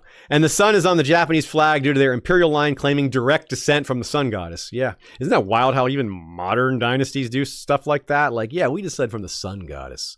In the year 1950? Really? Sun goddesses are still a thing? Yeah, I guess so. The science of Ragnarok. This is one of the most fun parts for me because this is what makes the myth, this is what translates it into reality. It supports the myth through real evidence. It shows how the myths came to be in the first place. We always kind of knew that because there's always a sense of myths contain a grain of truth or several grains of truth. That's a concept well known, especially amongst historians and anyone who is interested in the past. But that doesn't mean you know what those things are. You know they're there, but you might not be able to perceive them. Technology has opened so much of that up. Children of Ash and Elm was written in 2020, and it's drawing on very, very recent discoveries. Discoveries made since 2015 or 2010. So things that have happened in the last 10 to 15 years. Technology has moved forward in leaps and bounds. As you all know, you don't have to tell me, like, we have had in the last 30 years, we've had the internet, we have AI, we have all these other things that are just massive leaps forward. So you might easily be able to extrapolate that some of that has applied to archaeology and associated sciences, rather.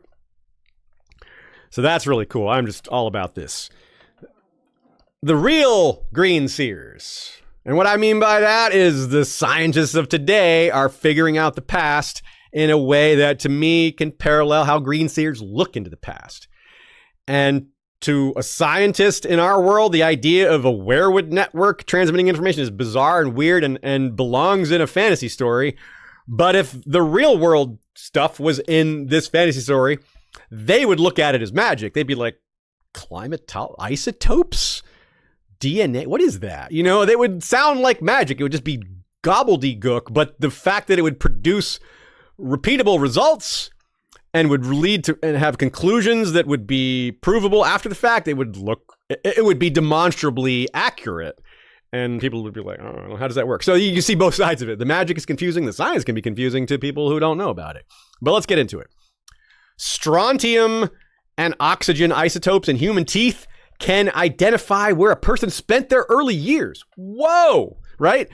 Christina said, yeah, this is huge. She said, we were able to, in her professional career, we were able to use all that data to follow a particular woman, in this one example, through several towns. They were able to trace her movement by what's in her teeth. They figured out where she was born and figured out where she was died by her teeth. Wow. You can see why someone in a Westerosi setting would be like, magic. That's magic. You can't, it's like you scry something from the teeth. It's like, that's magic. But it goes beyond that.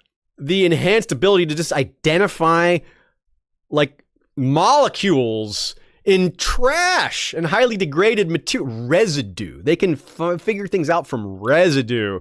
In fact, Christina says, it might be the most prolific source of ancient data, just residue and just left behind little particles. That alone tells them so much because nowadays they can parse on the molecular level, right?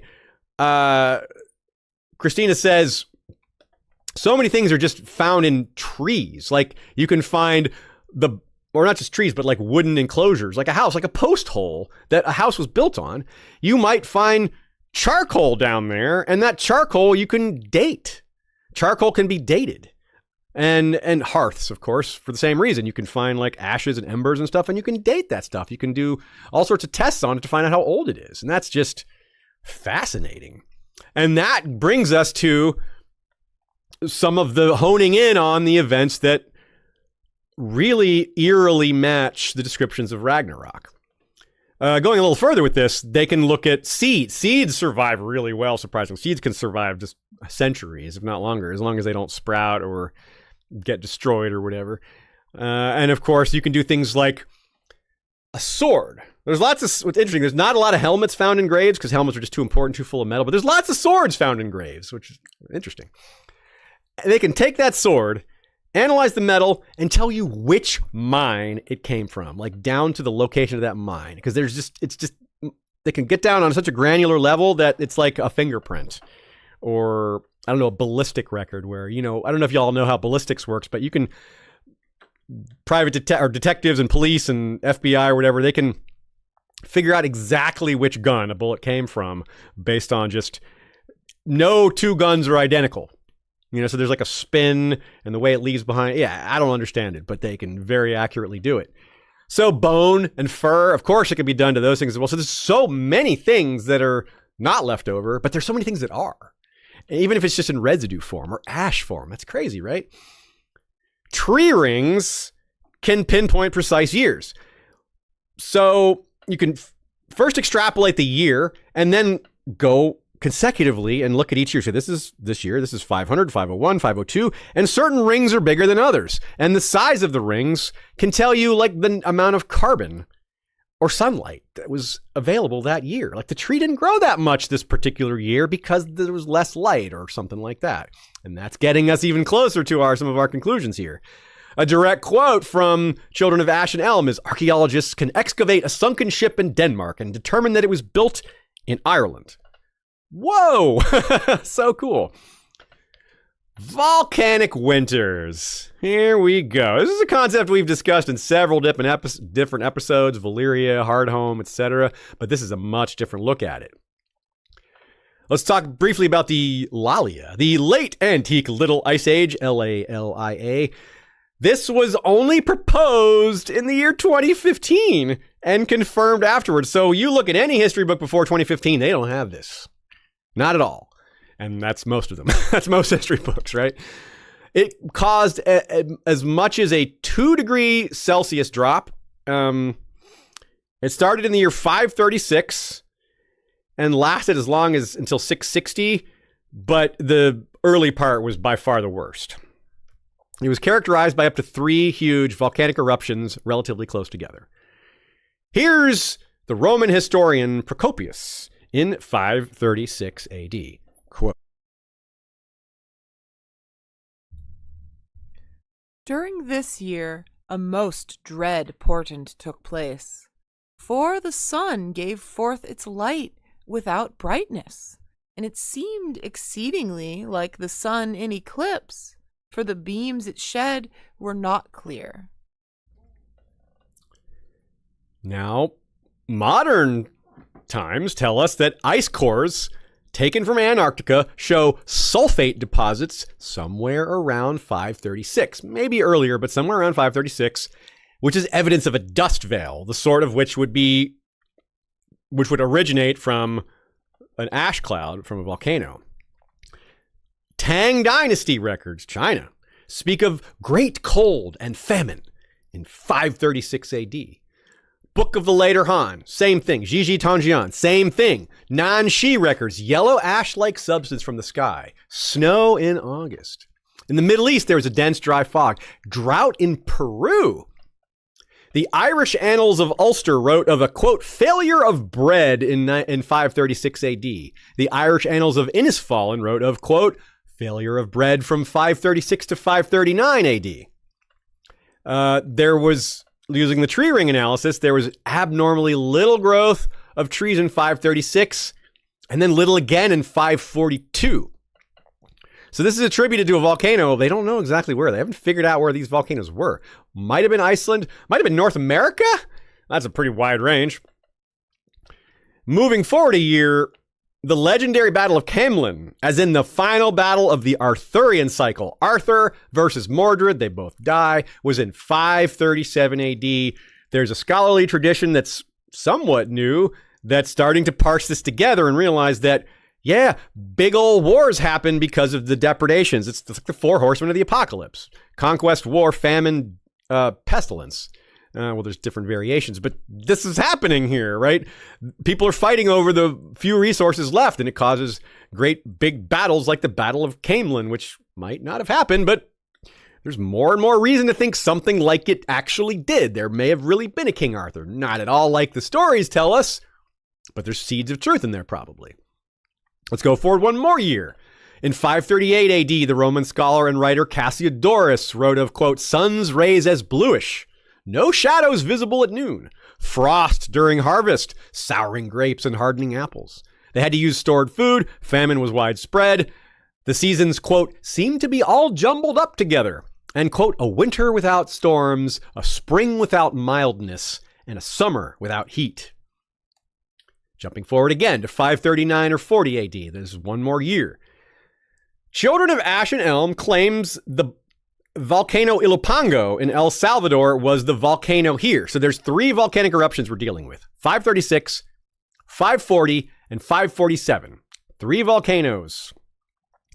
Remember what the Norse myth said. Remember what Ragnarok said. 3 winters without a summer. 3. I mean, 3 is a small number. It's a recurring number that comes up in a lot of prophecy and just stories in general. But 3 winters without a summer, 3 volcanoes at the exact right time that the Viking Age, that predates the Viking Age just before this.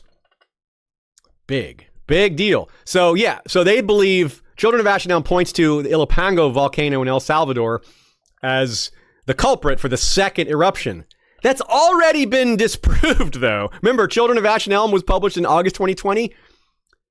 3 months later, in August 2020, a study was done that proves the Ilopango eruption happened in 431, so a whole century plus before that. So science is, always discover new things. You got to keep up with the changes and the new information. So wherever it was, it dropped global temperatures even more. So you got the first volcano knocks the global temperatures down. Before things clear up, another volcano hits. Before that clears up, another volcano hits. And these are just massive. So you can see how this is painting the picture that I referred to at the beginning. One of the worst times to be alive almost anywhere on the globe. But again, some places are worse than others. The places that were already the hardest to live in, the places that already were existing on the edge of human ability to survive, were hit the hardest. Scandinavia is a bullseye for that concept. It's very hard to survive there. Norway, for example, only has 3% of its entire land is farmable. What happens if it gets a little bit colder? Then it goes to 0%, right? Lack of sunlight destroys grass, which makes it hard to feed your livestock, so they die off too. Historians believe that something like half the population of Scandinavia died out in this time. That's worse than the Black Death, or at least about the same. And hold that thought too. So one common feature of calamity like this is migrations. People go, well, we can't live here anymore. And they move, and they bump into people who live wherever they're headed, and they fight. And that's bad, obviously.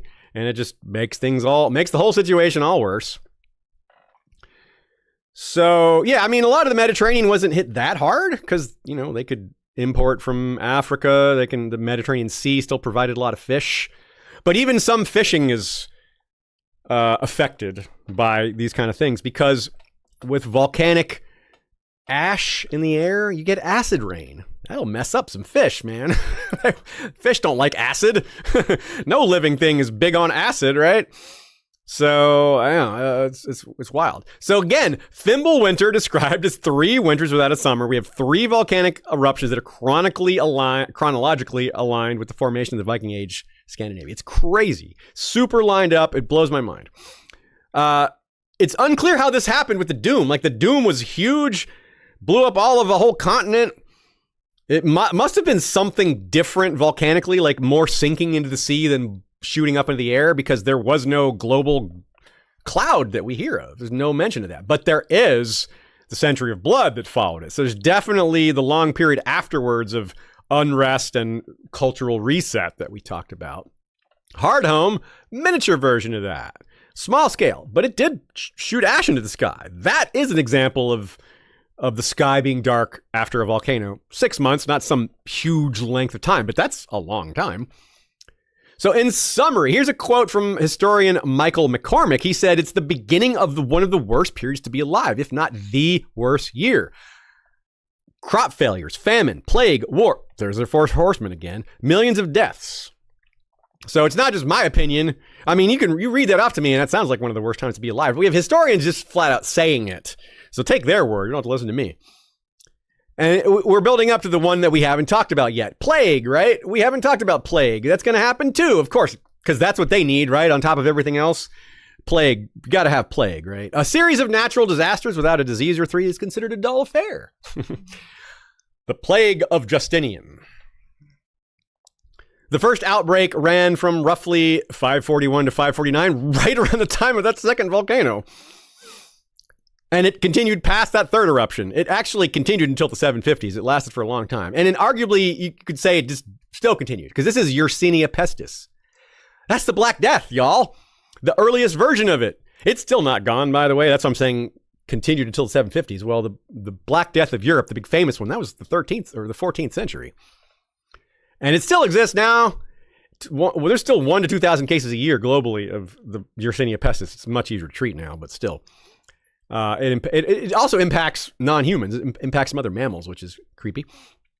So yet another awful world event at the same time that helped shape the origin of the Norse world. So put all that together, they had all those things. No wonder Norse mythology about the origin of the world is so brutal and dark, because all that was happening. All these terrible things were happening. The people that survived that were like, how the hell did we survive that?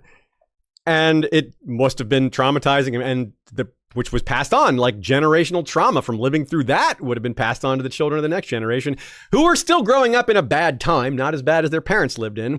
But it's not like the world's going to recover in one generation from such a horrible series of events, especially considering what we were told here, that the plague just kept going, and you still got wars and migrations and all this other stuff. And what do we have in Westeros as an equivalent? Grayscale. Maybe other plagues too. Bloody flux. Just who knows? But the idea that grayscale is coming is well supported. It's already there. It just hasn't broken out or anything yet. We've been beating that drum for a long time. And the real world science supports us in our theory quite well. Cold weather. There's a lot of science that supports the idea that cold weather increases the spread of certain diseases, such as this particular one, Yersinia pestis, because cold reduces your immune system. So does lack of food. So does stress. That's very straightforward. But so does just huddling together for warmth. If you're all packed around the fire, you're all sitting next to each other. Well, it's easier to pass disease to someone sitting next to you than someone in the next house, right? So you huddle together for warmth. That can actually help the disease spread more. And that thing we talked about a minute ago, human migrations, when one population mingles with another, they share the diseases. One population group may already have built up a herd immunity to a certain disease that this new group they popped into does not. And they transmit that disease. And meanwhile, they transmit diseases back to the other way. It's like a microcosm of the Spaniards going to South America and just obliterating huge swaths of the natives by doing basically nothing. Just have our diseases. You didn't develop immunity to these things. We did, because our people have been living amongst livestock for centuries and yours don't. So you're screwed. Now, of course, people weren't migrating to Scandinavia in this time when it was horrible, when you couldn't even live there. But plague would have been an issue. It certainly made getting help from elsewhere harder, made just everything. Yeah, just obviously that's going to be bad. So this was called the Justinian Plague because it happened during the time of Emperor Justinian. But really, again, it's the Black Death, just the early version of it. Historian David Keyes wrote that this plague actually is partially responsible for the decline of the Avars, the migration of the Mongols, the end of the Sasanian Empire, the collapse of the Gupta Empire, the rise of Islam, the expansion of Turkish tribes, and the fall of Teotihuacan. A lot of historians disagree with that, though. So take that with a grain of salt. Maybe he's onto something, but he's gone a little too far with some of the details. But it's not unthinkable or even outrageous to think that a global 3 volcanoes covering the earth with clouds could do serious damage to a lot of different places all over. Maybe not, certainly to cause the collapse of something, you might need other factors. They may have already been weak. It's hard to ever just attribute one thing to civilization. It's too complicated. We're dealing with humans.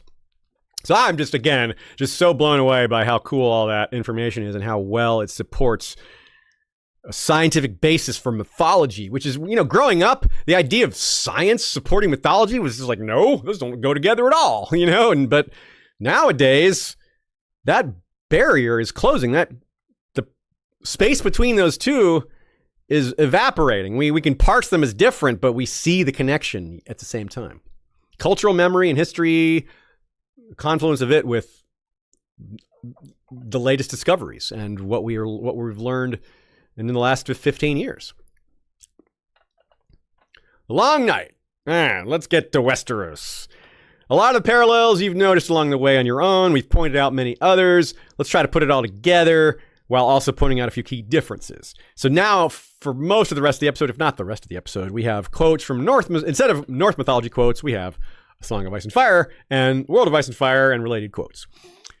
So let's start with just a Long Night quote from the World of Ice and Fire. Here it is.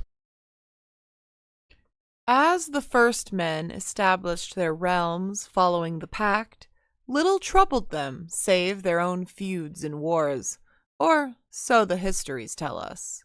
It is also from these histories that we learn of the Long Night, when a season of winter came that lasted a generation in which children were born, grew into adulthood, and in many cases died without ever seeing the spring. Indeed, some of the old wives' tales say that they never even beheld the light of day.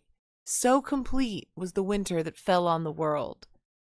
While this last may well be no more than fancy, the fact that some cataclysm took place many thousands of years ago seems certain.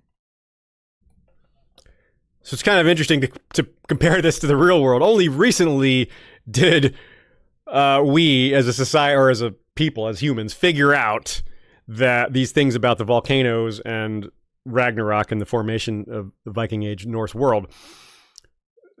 Before that, it would have been a lot of the stuff would have been doubted. But here, the Maesters, they often downplay magic, especially the ancient mythical stuff, but they don't doubt that some cataclysm took place many thousands of years ago. Seems certain is the word attached to it. So that's pretty strong. It's not enough to hear the Maesterly version, though, because Norse myth is not delivered to us that way. Though we do listen to the scholars of Norse myth and history, of course, that's a huge basis for where all this episode came from. The Long Night really did happen, though it was likely exaggerated. Ragnarok is a much more heavily mythologized version, symbolic version of real events. The Long Night's a little more literal, which is kind of funny to think about, that the fantastic version is more straightforward. So both of them had, winter and darkness and starvation and famine and collapse of civilization. Long Night had that too. But, there's not necessarily an equivalent to Thor fighting the world serpent, Here, I don't have a parallel for that other than the Robert Rhaegar. Not during the Long Night, though. So we had the Maesterly version. Here's Old Nan's version. It's the equivalent. Again, she's not a literal seeress, but playing the role of one, and very well. Not long after Bran gets a lesson from his father about fear, Old Nan knocks him right back down a peg, and fairly so. So this is a slightly edited version of Old Nan's story here. I just took out the parts where Bran is interrupting. So this is just all at once. All of Old Nan in a row here. Quote. "Oh, my sweet summer child," Old Nan said quietly. "What do you know of fear? Fear is for the winter, my little lord, when the snows fall 100 feet deep and the ice wind comes howling out of the north. Fear is for the long night, when the sun hides its face for years at a time, and little children are born and live and die, all in darkness, while the direwolves grow gaunt and hungry, and the White Walkers move through the woods. Thousands and thousands of years ago, a winter fell that was cold and hard and endless beyond all memory of man. There came a night that lasted a generation, and kings shivered and died in their castles, even as the swineherds in their hovels. Women smothered their children rather than see them starve, and cried, and felt their tears freeze on their cheeks. In that darkness, the others came for the first time. They were cold things, dead things that hated iron and fire and the touch of the sun, and every creature with hot blood in its veins. They swept over holdfasts and cities and kingdoms, felled heroes and armies by the score, riding their pale dead horses and leading hosts of the slain. All the swords of men could not stay their advance, and even maidens and suckling babes found no pity in them. They hunted the maids through frozen forests and fed their dead servants on the flesh of human children. Bran's connection to Odin here rings very loudly through Bloodraven, of course, given it is Odin who speaks to the seers here, just as Bran is speaking to Old Nan. Bran may, in fact, probably will succeed, because again, I just don't see how the full extent of the Long Night could actually happen in the span of the series. If it's that long, a generation or even 10 years, the story is not going to cover 10 more years. You know what I mean? So that's just right there, a logistical argument against the Long Night being prevented. So the quote doesn't actually end there, though. It continues with a description of the last hero, which is interrupted, George's famous interruption style, and is interrupted by Maester Lewin, the representative of the academic side of things. It's kind of fitting that he interrupts the myth story to be like, stop that, you know? But with him is Hodor, who opens the door, hold the door, open the door, close the door. He opens the door with a bang. And of course, Hodor's likely to have a role in helping Bran. He's wrapped up in the whole, in all this stuff with the end of the world, and he's in the cave with them, and Bran is using him to see through his eyes and use him, might fight through his body or whatever. So definitely important. But he probably won't make it through the end like the Norse Hodor god does. A major difference. Though A Song of Ice and Fire is dark, it's it's less dark than Norse myth, right? I keep saying that. It's like, man, George made it really dark, but Norse myth is worse because of all the horrible things it was born out of, as we keep saying. And it's horrible both at the beginning and the end of these epoch cycles, the pre-Ragnarok and the whatever Ragnarok happened the first time. And then, back before that, apparently there were more cycles even before that. So the Long Night's impact, for example, isn't even as grim. Let's hear a quote on that. How the Long Night came to an end is a matter of legend, as all such matters of the distant past have become. In the North, they tell of a last hero who sought out the intercession of the children of the forest, his companions abandoning him or dying one by one as they faced ravenous giants, cold servants, and the others themselves. Alone, he finally reached the children, despite the efforts of the White Walkers, and all the tales agree this was a turning point. Thanks to the children, the first men of the Night's Watch banded together and were able to fight and win the battle for the dawn, the last battle that broke the endless winter and sent the others fleeing to the icy north. What this sounds like is a version of Ragnarok where the gods win and avert the cataclysm. Like, a lot of it's already happened, but they stop the actual end of the world. Still at great cost, but it's preserved. Things don't end. You might still consider it the end of an age and beginning of a new one, but with a lot less devastation and destruction, a lot easier of a transition. Still a hard transition, but it's not just like utterly devastated humans crawling out of the ashes of a world that's been incinerated and frozen. So that's a neat point here, that the Norse world is like, nah, it's going to end. It's going to be terrible. George is like, the heroes bittersweet ending, but the heroes are going to stop it. The worst won't happen. Ragnarok, the worst happens. But even in Ragnarok, the world rebuilds itself, nature heals, and the world begins anew. So it's still not an end, right? There's equivalent stories all around, mostly Essos, which speak of a great darkness that lasted, these other versions of it, and little tidbits of what they think, this culture, each individual respective culture, what they think ended it. The Crab King and the Old Man of the River and other lesser gods, the Rhoynar believe they came together and sang a secret song to bring back the day. Obviously, there's a Azor Ahai, a Shai, the Red Sword of Heroes, Nissa Nissa, all that business. Yi has their legend about a woman and a dude with a monkey's tail helping her, which is a little obscure, but certainly belongs in this category. Again, I want to point out the scale here, because the 6th century on Earth was only 1,500 years ago. Long Night, 6,000 to 8,000 ago. Maybe 4 at the least, but probably more like 6 or 8. So that's just the span of lost information and myth turning even more mythy would be a lot greater. So of all the elements of Ragnarok, the biggest overlap seemed to be the winter and the darkness, maybe the fire at the end, maybe. And they come in the same order. First the winter, the terrible winter, and then it lingers, and then the darkness, and then the others. Now in Ragnarok, it's the final battle happens, and but the human element is the same in both. Starvation, fighting over diminished resources, descent into incest, murder, lust, animal behavior, as mentioned earlier.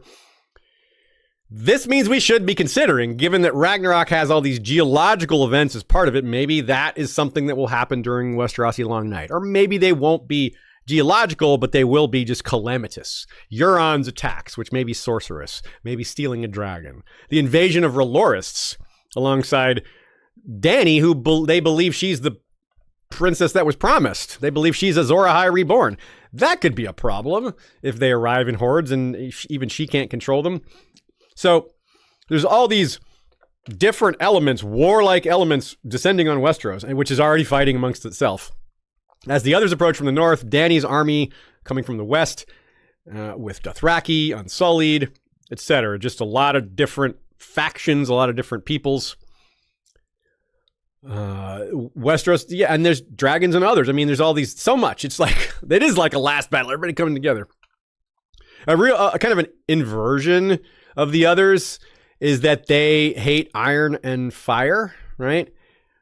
Supposedly Odin gives the power to berserkers to be impervious to fire and iron, the little opposite there. Ice spiders, undead horses, the Walking Dead, those are the equivalent of the beings that are unleashed during Ragnarok. And the raising of the dead is a thing in Norse myth too. Not necessarily in this context, not the exact same way certainly, but it does happen. Remember again, the White Walkers is male Valkyrie. That fits. They're escorting souls to battle. They are, rather than bringing the dead to battle, and they're both terrible to behold. One's masculine, one's feminine. So the opposite, right? One of them are the souls are brought to fight in the last battle for the bad guys. In Norse myth, they're bringing back the souls of the brave warriors of Valhalla to fight for the good guys. I'm calling good guys humanity because, hey, we're all included in that, right?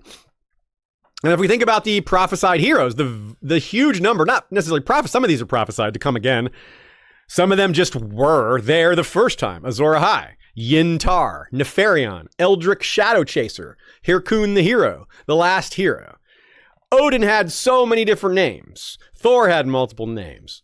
Fenrir, some of these just basic monsters had multiple names. We're not even sure if some of these other characters might have had multiple names. We're not sure if that's the case or not. Right, I mentioned Garmur, the wolf, which is probably Fenrir, probably the same being, but not 100% sure about that. Since we don't have active deities running around, that's a major difference, right? George doesn't have deities running around doing stuff. We're not aware of them. We don't perceive them. They don't have a personification in that way. The people in the story believe in them. They might even draw power from them, but they're not present in a way that we can point directly to. So the heroes in A Song of Ice and Fire are the gods in the Ragnarok. They're the equivalent. It's the gods fighting this final battle along with the raised heroes from Valhalla. There aren't like a bunch of heroes. It isn't like there are Norse heroes in myth, but those people aren't there. Well, I guess they might be in the form of the souls of Valhalla, but they're not named. It's not like, Sigurd the Dragon Slayer comes back and Ragnar Lothbrok and all these other guys. They're not named specifically. You can kind of assume they made that list, but they're not named. So we could think of it that way, right? That the heroes, the last hero specifically, the Jon Snow, whichever one he is, Dany, they are the equivalent, the great heroes. They're somewhat supernatural in themselves. Jon's raised from the dead. Dany's got dragon blood. She's the mother of dragons. She's performed a miracle. She walked through fire, all this other stuff. These are mythological deeds. These would fit very well in a myth cycle, and they probably will in Westeros. 100 years goes past, and these things will start to become mythologized. Mythologized. That word is hard.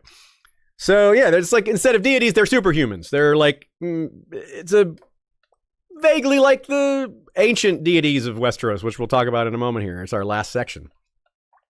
So yeah, I do think that as a semi-conclusion here, I think the events of Ragnarok are akin to the original Long Night, which is that it will be prevented. The original Long Night happened, but got stopped before it could be the worst. So they're similar in that sense, but one of them is not going to be as devastating. Long Night won't hit as hard, especially the new version. I think that will be more averted. We're certainly not going to see a generation of winter before we get to some final battle. So it helps us to see here what we're seeing. What is being averted, though, even though it won't necessarily happen, but we would like to see what these heroes are preventing. What exactly is the fate that is being dodged here? It's inevitable too, right? That's a thing. In both cases, it's not inevitable in that it will happen. It's inevitable that it will come. Ragnarok is like, you can't stop it. That's kind of the way the prophecy works there. But the prophecies in A Song of Ice and Fire, they don't point to Ragnarok, the last night or the long night. They point to the stopping of the long night. The prophecies we are delivered, Princess that was promised, Azor Ahai, all these other things, last hero. That's what we get. We don't get some prophecy about, humanity's screwed. Everyone's going to die. That is what Ragnarok tells us. So that's a difference. It's like, well, Westeros, the Song of Ice and Fire, they're going to win. It's going to be hard. But, yeah. I love that. So the survivors, which we might get like a footnote or a epilogue type scenario where we see the state of Westeros as the story's ending, and it might be kind of like, it won't be as bad as Ragnarok. It won't be like, man, there's only like 2 people now. I don't think humanity will be reduced to 2 souls, and I don't think we'll have a new sun and new moon, but it will be a situation where good, meaning humanity, triumphs, but at heavy cost. The survivors will have a lot to deal with, but they survived. Westeros reset. What kind of things would change, or what kind of things did change in the last long night? What were things that marked one epoch from the next? Like in the real world, there's these celestial ages, the age of Aquarius, I don't remember the others, but they're connected to the zodiac, but it's a matter of huge time scale, like 1,000 years or something like that, when actually stars are different. There's enough time passes on Earth that we're in a different part of the Milky Way, or we're facing a different part of the Milky Way, and we can see different stars. It takes a long time for that to happen, but we're talking about a huge scale of time here. In Westeros, there's no Milky Way. They have the Westeros, it's the Milky of the Poppy Way, right? So it's a different set of constellations, but the same thing happens. Like whatever stars the people of the Great Empire of the Dawn were looking at, it's different now for the people in the current time, right? The heavens seem fixed to any people that don't know what we know about astronomy. It seems like that's never going to change, right? That's just how it always is, always will be. But that is not true, right? It's just such a huge time it takes for that to pass. It's a great way to mark or to show a difference between 2 epochs. And that is what happens in Ragnarok, right? The sun and the moon and the stars all go away. They do come back, but are they exactly the same? Probably not. They're probably different. Why would they be the same? Why would they be exactly the same? They might be, but I don't know why we would assume that. George R. Martin gave a change of the nature of seasons, length of seasons, rotations, cycles, celestial stuff, as one of his markers. Quote, Septon Barth appeared to argue, in a fragmentary treatise, that the inconstancy of the seasons was a matter of magical art rather than trustworthy knowledge. Maester Nichols, The Measure of the Days, otherwise a laudable work containing much of use, seems influenced by this argument. Based upon his work on the movement of stars in the firmament, Nicholl argues unconvincingly that the seasons might once have been of a regular length, determined solely by the way in which the globe faces the sun in its heavenly course. The notion behind it seems true enough that the lengthening and shortening of days, if more regular, would have led to more regular seasons, but he could find no evidence that such was ever the case beyond the most ancient of tales. You really got to unpack this one. This is a great example of the opposite of what we saw before, where the maesterly take was, well, yeah, the long night happened. Something like that happened. We're not going to agree with all these details and stories, but some sort of cataclysm happened. Yes, that we can't deny. In this case, they're like, nah, no way. The guy says, Nicholl argues unconvincingly. Well, we know better. Septon Barth brought it up, so automatically that gives it a lot of credibility. And look at this last line. He could find no evidence that such was ever the case beyond the most ancient of tales. When else would there be sources? This happened in ancient times. What other sources would there be? That's the only source, the ancient tale. The ones who lived through it would be the ones who could tell you about it. But he's like, nah, those don't count. Those were too long ago. I can't believe it.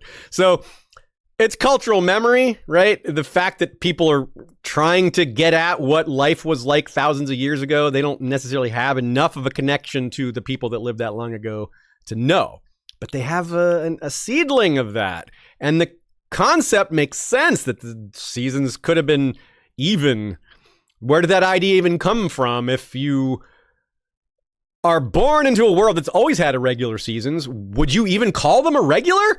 You would just, this is just how it is. Winter is sometimes longer. You know, you might, I guess you could call that irregular, but the perception of it would be this is normal. You might say inconsistent. The lengths change, but the basic scenario is normal. That the seasons are irregular, or the seasons aren't equal. We'll say it that way. So he doesn't say the most ancient of sources, right? He says the most ancient of tales, because they wouldn't be written down. He wouldn't have they don't have sources from the prior to the first long. They don't have books that were written during the Great Empire of the Dawn. They don't have the equivalent of maesterly recordings from that era. So yeah. Another example of cultural memory, obscured cultural memory that's part true, part not, or that you can see a grain of truth in, but you can't get the whole picture. Look at examples of long-standing enmity. Bolton and Stark have hated each other forever. Why? We don't know. Blackwood and Bracken, they've hated each other even more. And again, they don't know what started it all. We've heard alternate versions of what started it all. We have no way to know which one of them is true. Or the idea that the Blackwoods came from the north, that they were originally a house in the north that got driven out by the Starks and then they settled in the south. That's a theory. There's some evidence to support it, but they don't know for sure. Even the Blackwoods don't know that, probably. So, good example. They have a memory of it that's been passed down, but they don't have the, direct evidence. They just... It's a story we've been told. We have no reason to doubt it, but we can't prove it. Just like Barth and Nicholl can't prove their theory here, their postulation. Yeah. Here's another example from the World of Ice and Fire, a really good one of what the ancient timeline is said to be, according to the Maesters of the Citadel. Quote, As Westeros recovered from the long night, a new power was rising in Essos. The vast continent, stretching from the Narrow Sea to the fabled Jade Sea and faraway Ulthos, seems to be the place where civilization as we know it developed. Now, what he means, or what they mean, is the place where civilization as we know developed after the Long Night. It says, as Westeros recovered from the Long Night, a new power is rising in Essos. Now, why did it take longer in Westeros? Well, because they were hit harder. We said that earlier. The others didn't invade Essos. They invaded Westeros. They didn't overrun holdfasts and children dying in their mother's arms, smothered by their mother because they don't want them to freeze to death. That wasn't necessarily happening in the Jade Sea and Ulthos. They were experiencing crop failures and probably other problems, but again, not as bad as what Westeros felt. So it makes sense that Westeros would lag behind the recovery of the rest of the world. And that explains why some of these societies are much older, or at least seem like they're much older than current Westerosi culture. So then, of course, this is speaking of, this quote continues to mention specifics like Old Gis and then Valyria. Valyria emerged from this, the Giscari a little before that. But of course, they emerged from peoples that existed prior to the Long Night, whose names and places and heroes and values have been lost. But some of it carries over to the Giscari. We just don't know what. We don't know which things came from before, which things were new. Yeah, similar to Ragnarok. The entire world was impacted by those volcanoes and plague and the ensuing wars, depredations, but it was worse in Scandinavia because they had it harder in the first place. The cold affected them more. Life was already on the edge. So yeah, that just makes a lot of sense, doesn't it? I didn't bother with a full quote of the week this time because we're just using this Children of Ash and Elm book a lot today. So that's my recommendation for sure. I've gone through it 3 times plus more than that for the Ragnarok section of this episode. Just other things that are in there that I want to just tease you with or get you to interested in this book because it's so fun. You'll love it, I think. It talks about the historicity of Odin, like as if Odin was a war chief from the East. There's Indo-European culture. This is, again, fairly new, but one point the book makes is, what's fairly new is the idea that some Scandinavian culture might be mingled with Indo-European influence, if not a major thing. Migrating from the steppes, okay? They migrated from the steppes, right? So they would have migrated from the steppes, and you would, if you're coming from that direction, you would pass through Scandinavia based on where some of the mountain passes are, unless you go farther south. There's just one place you could pass through. The barrier between Asia and Europe is through Scandinavia's mountains. There's a lot of places you can't get through. Kind of like the Bone Mountains of Essos. It's like only 3 ways through. You can't cross over and just anywhere. You got to go through one of those passes. So here's a really interesting tidbit from the book that just really struck me. So horse sacrifice is a thing in the Viking world. They would sacrifice other things too, other animals, people. But usually, and more than usually, the overwhelming amount of time when something is sacrificed, in any culture that does sacrifice, it's something that is not necessarily rare, but not common either. Like you might sacrifice a white bull or a white dove, but your doves are common. Bulls are common. Horses are not common in Scandinavia for the obvious reason we talked about before. This is not like grassland. Where are you going to pasture these horses? It just doesn't support that. So why do they sacrifice horses, which are extremely rare and expensive? That doesn't make sense, does it? It's just weird. It's a quirk. It's like, why would they? It could just be that that's a big deal to sacrifice that. But again, that is not well supported by the history of sacrifice across lots and lots of cultures that do sacrifice. What would make sense is if that tradition started on the steppes, far to the east of Scandinavia, where horses were plentiful, where horses are everything. The earlier versions of the Avars, the Huns, the Tatars, the Mongols, they were in some ways like the Dothraki, and horse culture is everything to them, and they certainly were plentiful. Sacrificing one horse, no big deal. Not even close to a big deal. Sacrificing several horses, probably not a big deal to them.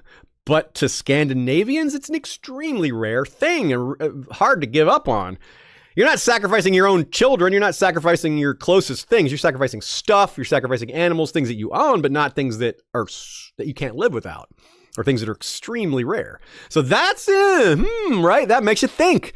It gives some strong evidence to maybe they migrated from the east. Maybe Odin was an actual person that later was deified. These are all things that are valid and supported and mentioned in this book, Children of Ashnelm. The other things that come up, graves, ships, day-to-day life, pushing back on far-right influence on Viking stuff like the Nazis. They've tried to repurpose a lot of the stuff, and that's just a shame, but we can't let them take that, right? The Norse view on gender is really interesting. Like, women could divorce a man for just being bad in bed. It doesn't mean they had a lot of rights in other ways, but they did have more rights than you might guess. In some ways, they had more freedoms than a lot of European women, Southern European women did. It's just interesting. And of course, all these wonders of modern science that I've talked about a few of, there's a lot more of them in the actual book. The things they can reveal and open doors in the past are just mind-blowing. The author is Neil Price. He's a professional archaeologist of 30 plus years. Some of the famous digs and finds described in the book were made by him. I'm pointing at myself. Were made by him. And the narrator is Samuel Rukin, and he's awesome. Great voice, great delivery. One of the better audiobook readers I've heard in a while.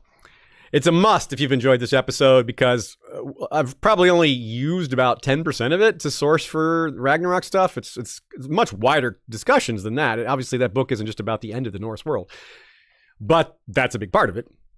If you want to get the book on either Audible or the hard copy, go to historyofwesteros.com. Shop through our Amazon links. Audible is owned by Amazon, so that's the same thing if you're shopping through Audible. And we get a little kickback for that, so you can enjoy the book and we can get a little hit. Everybody wins. Hope you do so. Really fun. All right, the last little bit here, we've got something on the old gods of the north and a little bit on the old gods of the south.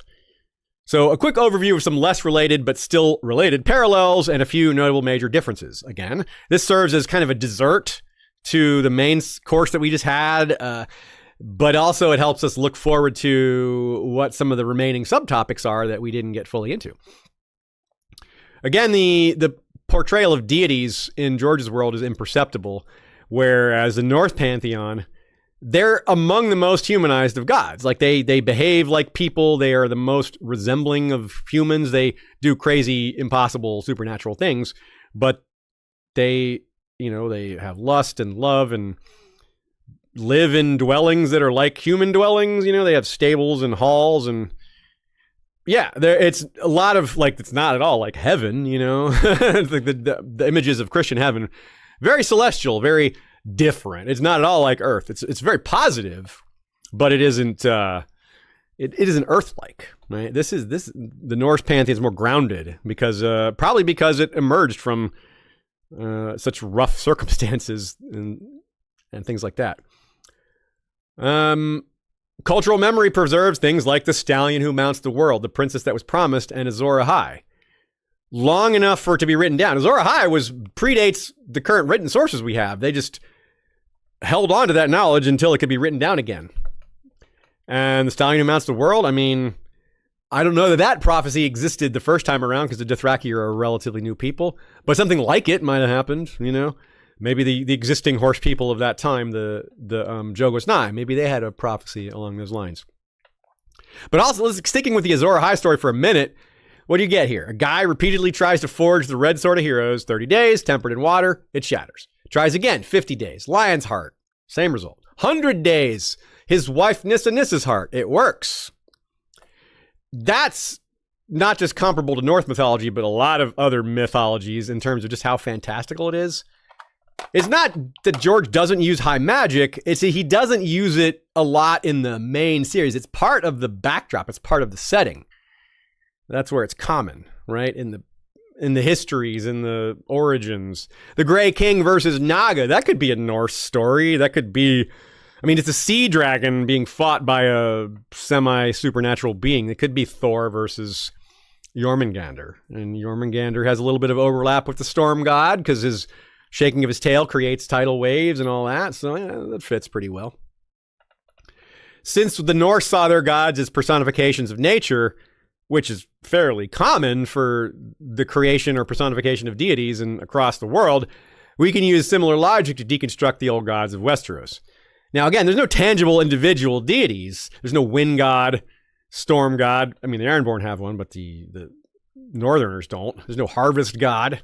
But those are all things associated with the children and the green seers. Those are still their sphere in some ways. And they have these grand magics that sound like they could fit in Norse myth or something else, like the Hammer of the Waters, the breaking of the Arm of Dorn, big global changes, right? Hardhome, again, comes up. It's a lesser but far more recent example. And magic and science can be combined, right? George doesn't have to just say, here comes the grand enormous darkness, thanks to magic. Flip a finger. No, he can describe the mechanism and make it partly mundane. Like magic pushes small changes in the tectonic plates or in the seas that lead to big things, conceptually small that start like an avalanche, like the magic just starts that ball rolling and then nature takes over once you kicked it off, that kind of thing. And of course, plague, once again, we got to bring that one up because that's definitely going to happen in Westeros, if you ask me. And Christina adds an interesting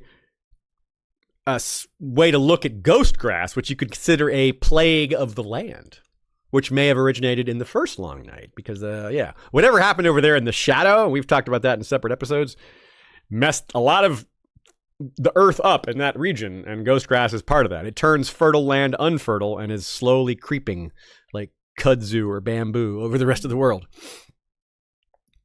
In terms of a parallel to Yggdrasil, so hard to say. During Ragnarok, recall the human pair that lived may have done so by hiding in the great tree. Remember, there's another version that they were emerged from it as the tree, like they were Ash and Elm or something.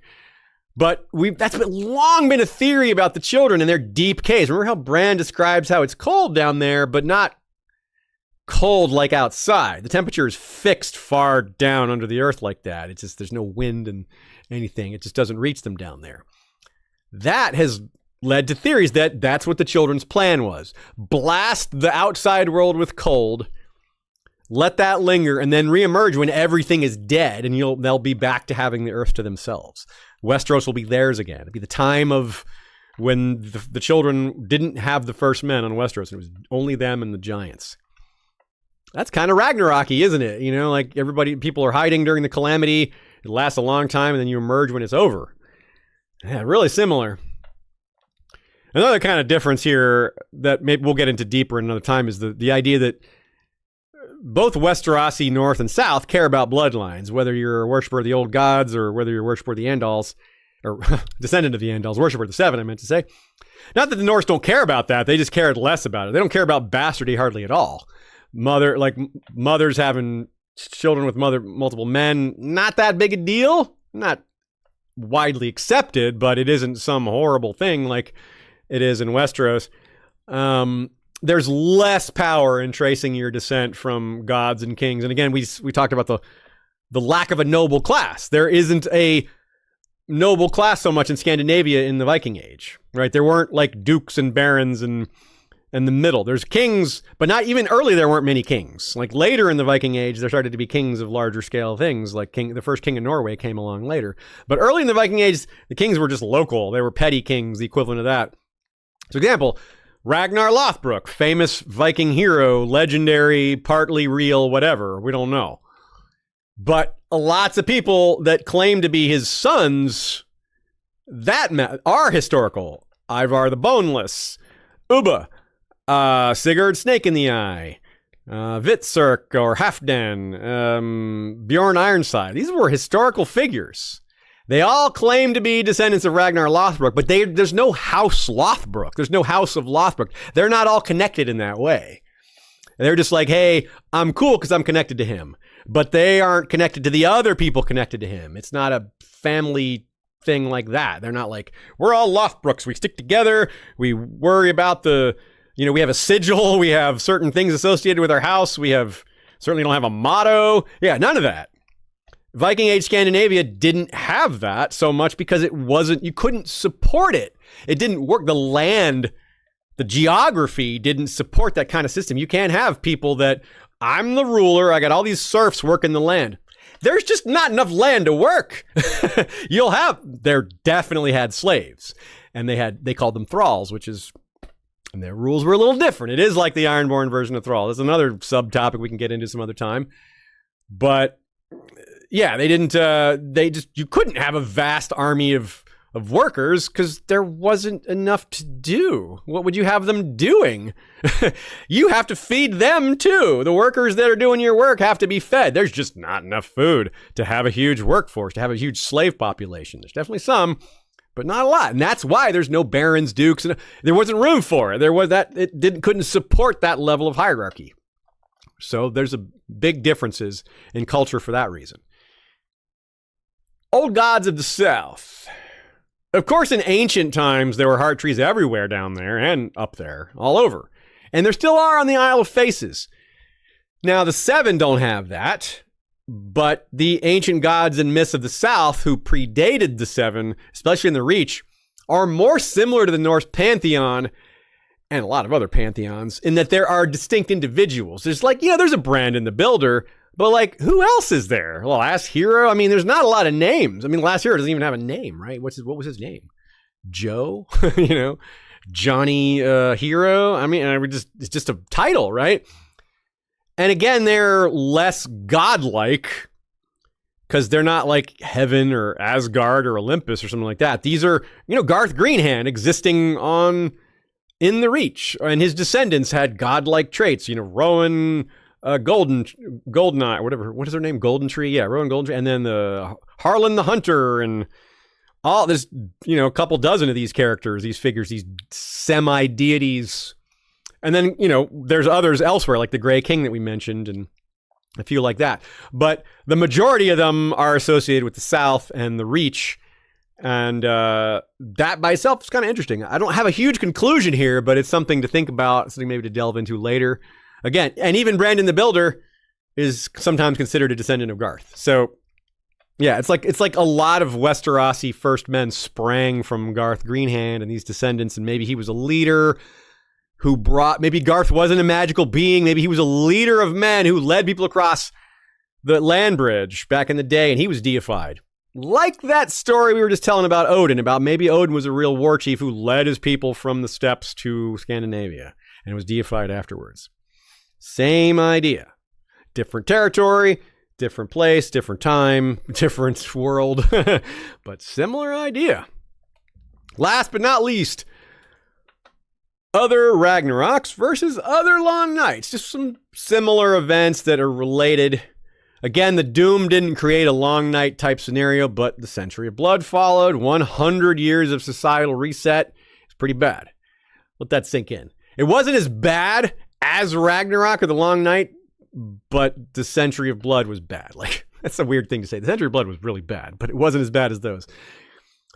Maybe there was a geological component outside of Valyria. It's something that not really told, but it's probably a truth. Tidal waves must have emanated from there. We know it wiped out the Isle of Cedars. We just don't know about what happened on the other side of Slaver's Bay. What happened in Sothurius? They probably got hit by some waves too, because, well, for example, there's volcanoes that happened in Tonga that happened just 2 years ago or 3 years ago that killed people in Chile. The tidal waves hit people in Chile. Yeah, crazy. And that reminds us of the flood myths again, and how there's so many flood myths in the real world, and just like there's a lot of long night tales in Essos and Westeros, and probably beyond. Probably lands we haven't been to yet, they must have long night myths as well, because the long night had to impact them as well. As long as their peoples and their cultural memory goes back that far, they'll remember it in some way or another, and they may have different stories they tell. Some of those stories might be kind of similar to what the Yiddish or even the Westerosi say, or anyone in between. One example is the Zoroaster. Now, this is important because the Zoroastrian religion comes from the area of Persia and Iran, where a lot of this Indo-European origin might be rooted in. There's a story called the Bundashen, I don't know if I'm saying that right, which is the Zoroastrian creation story. And it has some similarities to the Norse creation story. There's a story among those called Yima, which is where Ahura Mazda, the chief god of Zoroastrian pantheon, warns of the evil winters that are coming. He pulls a Noah, long before Noah. He found a protected valley that was fertile and put 2 of every animal there, including humans. And of course, yeah, I say long before Noah because this was long before Noah. This is written down way before the Bible. And could have related to that. It could have been a flood myth. Some scholars think that it was changed from an evil winter to a flood. Yeah. There's something called the Fravashi in Zoroastrian worship or beliefs they're spirits. They're human spirits. And one of their jobs, one of their duties is to protect the sun and the moon, which are threatened and destroyed during Ragnarok. So you have the same concept of making sure the sun and the moon don't go away. We can't have that darkness again, can we? And if we're going back to Tolkien one last time, his ages are marked by that as well. Lord of the Rings takes place during the Third Age. The end of Lord of the Rings marks the beginning of the Fourth Age, but some of the earlier ages had massive changes. Eru Ilúvatar, who is the chief god above all the others. He's the only one in Tolkien's world who can create life. Morgoth was jealous of that. Sorry, Morgoth. He during at least one or two of the ages, he reshaped the continents entirely. Like just move that over here, move this over here. Just the kind of stuff that can't happen that quickly. Like it would have to take continental drift of millions of years. But when you have an all-powerful deity, you can just move things around. So that's the highest magic version of that, I guess, of that concept. But there's everything in between. The slow change to the dramatic, powerful deity and everything in between. We hope you've enjoyed this deep dive into real-life myth and A Song of Ice and Fire. This type of episode is a favorite of mine because I learn more doing these. You know, obviously, I know a lot about A Song of Ice and Fire. I've been doing this a long time. My challenge there is how to present it, how to choose topics that are interesting for y'all. But I'm not as worried or working on how to grasp it. I've been working on that such a long time. A lot of this is completely new to me. I'm taking it on. I'm like trying to parse it, think about it. I'm probably in a week or two going to be like, I should have said this. And then I'll have things I come up with that I should have put in this episode. But hey, that's why we're going to have another episode of this type, maybe a few over the years to come. I'm not saying it'll be soon, but it will happen. I mean, I don't even have 10% as much expertise in Norse mythology as I do in A Song of Ice and Fire. But maybe after this episode, maybe I can bump that up a little. Maybe I went into this one with 10%. And now I'm at 15 or 20. Anyway, the point is, I like to learn. I like to learn about this kind of stuff in particular, history, myth, and the connection between the two, and science, how that all fits in. And this episode had all of those. So thank you all for choosing this one because I had so much fun with it. And as with other historical topics, I encourage you to leave comments or email your thoughts to us for the same reason. Because it's newer to me, because I'm not as good at it, I'm no expert. There's things that you all can say, hey, Aziz, you missed this, or maybe you didn't consider this. And they're just things that aren't mistakes or misses, just things that I couldn't possibly be aware of, things that you might know. So share that. That's how we learn from each other. And again, I assume one of the reasons you're here is you enjoy the material, but you probably like learning too, especially about things like this. So we'll come back to it, of course. That's really interesting. But just a quick answer here, a quick piece of trivia before our actual trivia answer, is that Russia just now, like within the last few days, had a volcano. An ash plume of 4 miles high, almost. Krasheninnikov, which last erupted 600 years ago. Just happened. So, weird coincidence there, huh? It's our fault. We kicked it off, yeah. So, trivia question, trivia answer. Who in Westeros history is loosely based on famous Viking King Harald Hardrada? King Harwin Hardhand of the Hor dynasty, the conqueror of the Riverlands. It was his grandson that became Harren the Black. Episodes that relate to this one that can keep you immersed if you want to do that. I highly encourage it. Episodes like The Three-Eyed Bloodraven or Hardhome or our Werewood tour. There's a pair of episodes there. The idea that people come from trees in this one, that is related to our idea that werewoods preserve the look Like the Starks have looked the same. They have a look. There's a Stark look that's been around for so long. Maybe it's the werewoods that keep that imprint, because it's just not all houses have this. Only some of them do, and it seems to be correlated to houses that have a heart tree. So maybe there's a connection there with George got a little inspiration from people coming from trees in Norse mythology. The Doom of Valyria, of course, that episode is very relevant here. So is our Century of Blood episode. So is our episode on the Pact. So is our episode on Ancient Dorne, especially as it pertains to the land bridge and the migrations over it. Our Valar Rereadus brand chapters are big. You can go to Patreon and get just the Valar Rereadus brand chapters, as well as all the other individual characters. Rather than listening to Valar Rereadus in the order of the chapters, you can go character by character. And of course, I mentioned the Rage of Heroes, the Greek mythology related episode that we did a few years ago. That's a long list. I hope you enjoy those, or have already enjoyed those. Maybe you want to check them out again. And we'll keep them coming. We got lots more to come this year. We don't stop, can't stop, won't stop. More episodes to come. Thanks. Actually, can I say? Yeah. If you're in the Seattle area, we will be there at Seattle WorldCon August 12th to 17th. We haven't talked about it a whole lot, but we will be doing press. We got press passes, and we'll be attending and seeing BWB. So, if you're on the West Coast or in Seattle, hit us up. Yeah, do that. And or if you're hearing this later, consider looking us up for WorldCon 2026, because that's going to be in LA. We'll probably be at that one too.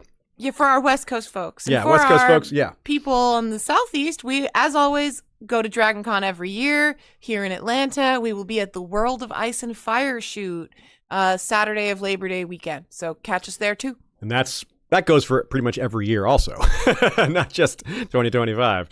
Yeah, y'all. Thanks again. Huge thanks to Christina K. Just a lot of information came from her, clarifications, details, things I didn't know at all. Thanks to you all for hanging out today. Thanks to Joey Townsend for our intro music. Thanks to Michael Klarfeld for the video intro and the maps you see behind us. Check him out at claridox.de. Link in the description. And you know what to do. Until next time, Valar Rereadus.